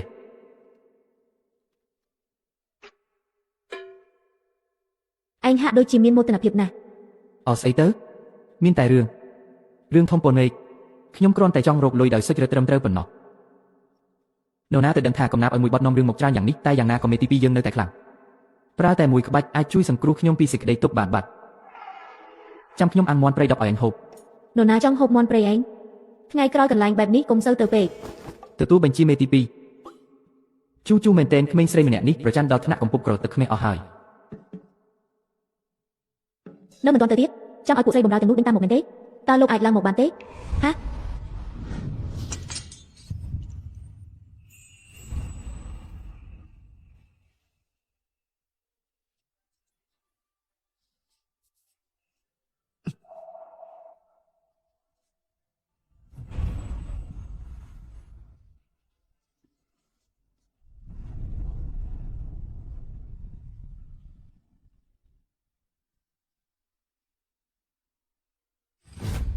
គ្មានបញ្ហា ឈួតហើយព្រះចៅអធិរាជពិតជាឈួតមែននោះគ្រាន់តែជាឧបត្តិហេតុទេវាជាឧបត្តិហេតុខ្ញុំគួរតែសម្លាប់គេចោលហេតុអីបានជាខ្ញុំមិនដកដាវ ហេតុអីទៅបណ្ដោយឲ្យគេបណ្ដោយឲ្យគេ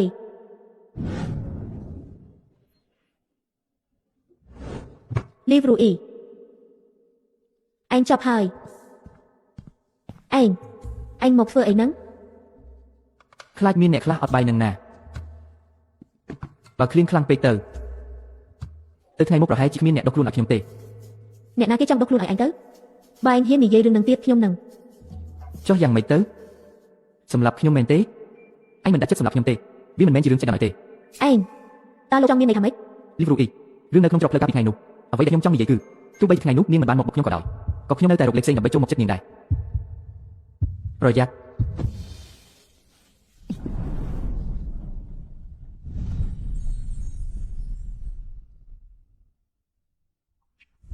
សាច់ញាតិទាំងនោះលោកសម្លាប់ពួកគេមែនឬ មានរឿងអីមេកូទី2នៅតែបារម្ភពីពួកគេមែនទេ អ្នកណាទៅបារម្ភពីលោកខ្ញុំគ្រាន់តែខ្លាចលោកត្រូវគេ ខ្លាចខ្ញុំយ៉ាងម៉េច ខ្លាចលោកត្រូវគេបោក លីវរូអ៊ីក្នុងលោកនេះមនុស្សដែលអាចបោកខ្ញុំបានប្រហែលជាមានតែម្នាក់គត់ អ្នកណាទៅ គឺមនុស្សម្នាក់ដែលបារម្ភពីខ្ញុំខ្លាំងណាស់តែបែរជាយកដាវមកជុំខ្ញុំរាល់ថ្ងៃឃើញស្រីល្មមម្នាក់នេះឯង ណែទម្លាក់ខ្ញុំចុះភ្លាម តោះយប់នេះចាំបងដុសខ្លួនឲ្យអូន ហាស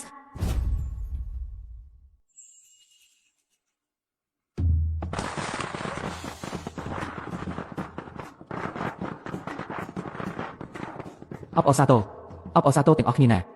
លោកពូអ្នកមីងបងប្អូនស្រីទាំងឡាយឲ្យថ្ងៃនេះហាង Roy Wang យើងបើកសម្ពោធហើយទឹកអប់រួយលោរបស់ហាងយើងគឺចម្រាញ់ចេញពីក្លឹមសាររុក្ខជាតិស័ក្តិសិទ្ធិក្នុងលោកវាជួយដេញមូសបំបត្តិរមាស់ហើយក្លិនវិញគឺក្រអូបស្រស់ស្រាយជាប់ចិត្តតែម្ដងសម្រាប់អតិថិជន100នាក់ដំបូងនៅថ្ងៃនេះយើងមានការទិញមួយថែមមួយណា ហាទិញមួយថែមមួយមែនហើយពិតមែនទេណែសាកល្បងមើលទៅមើលអូហូក្រអូបខ្លាំងណាស់ក្រអូបជាងកញ្ចប់ការស្ងួតឆ្ងាយណាស់ស័ក្តិសិទ្ធិមែនលាបភ្លាមបាត់រមាស់ផ្លែតែម្ដងហ្នឹង អ្នកដែលចង់ទិញមកតម្រង់ជួតាមខ្ញុំមកគុំមកដណ្ដើមគ្នាអី កុំរុញគ្នាអី គុំមកបាំងផ្លូវខ្ញុំគុំមកដណ្ដើមរបស់ខ្ញុំ ឆាប់ឡើងដៃជើងរហ័សបន្តិចទៅ ឆាប់ឲ្យខ្ញុំមួយចំណែកមក ចូលមកហើយល្អណាស់លោកប្រុសទិញបានហើយ ទើបតែ1ម៉ោងសោះលក់បាន500កាក់បាត់ទៅហើយ បងហត់ហើយហឹមចាត់ទុកថាបងមានសមត្ថភាពចុះ អូនសម្លាញ់រូអ៊ីបុរាណលោកថាត្រូវមានគ្រួសារសិនទើបអាចកសាងអាជីពបានឥឡូវនេះអាជីពរបស់ពួកយើងចាត់ទុកថាជោគជ័យហើយចុះចំណែកគ្រួសារវិញ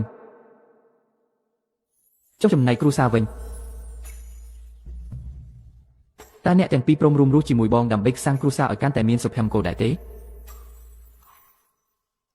អូនសុខចិត្ត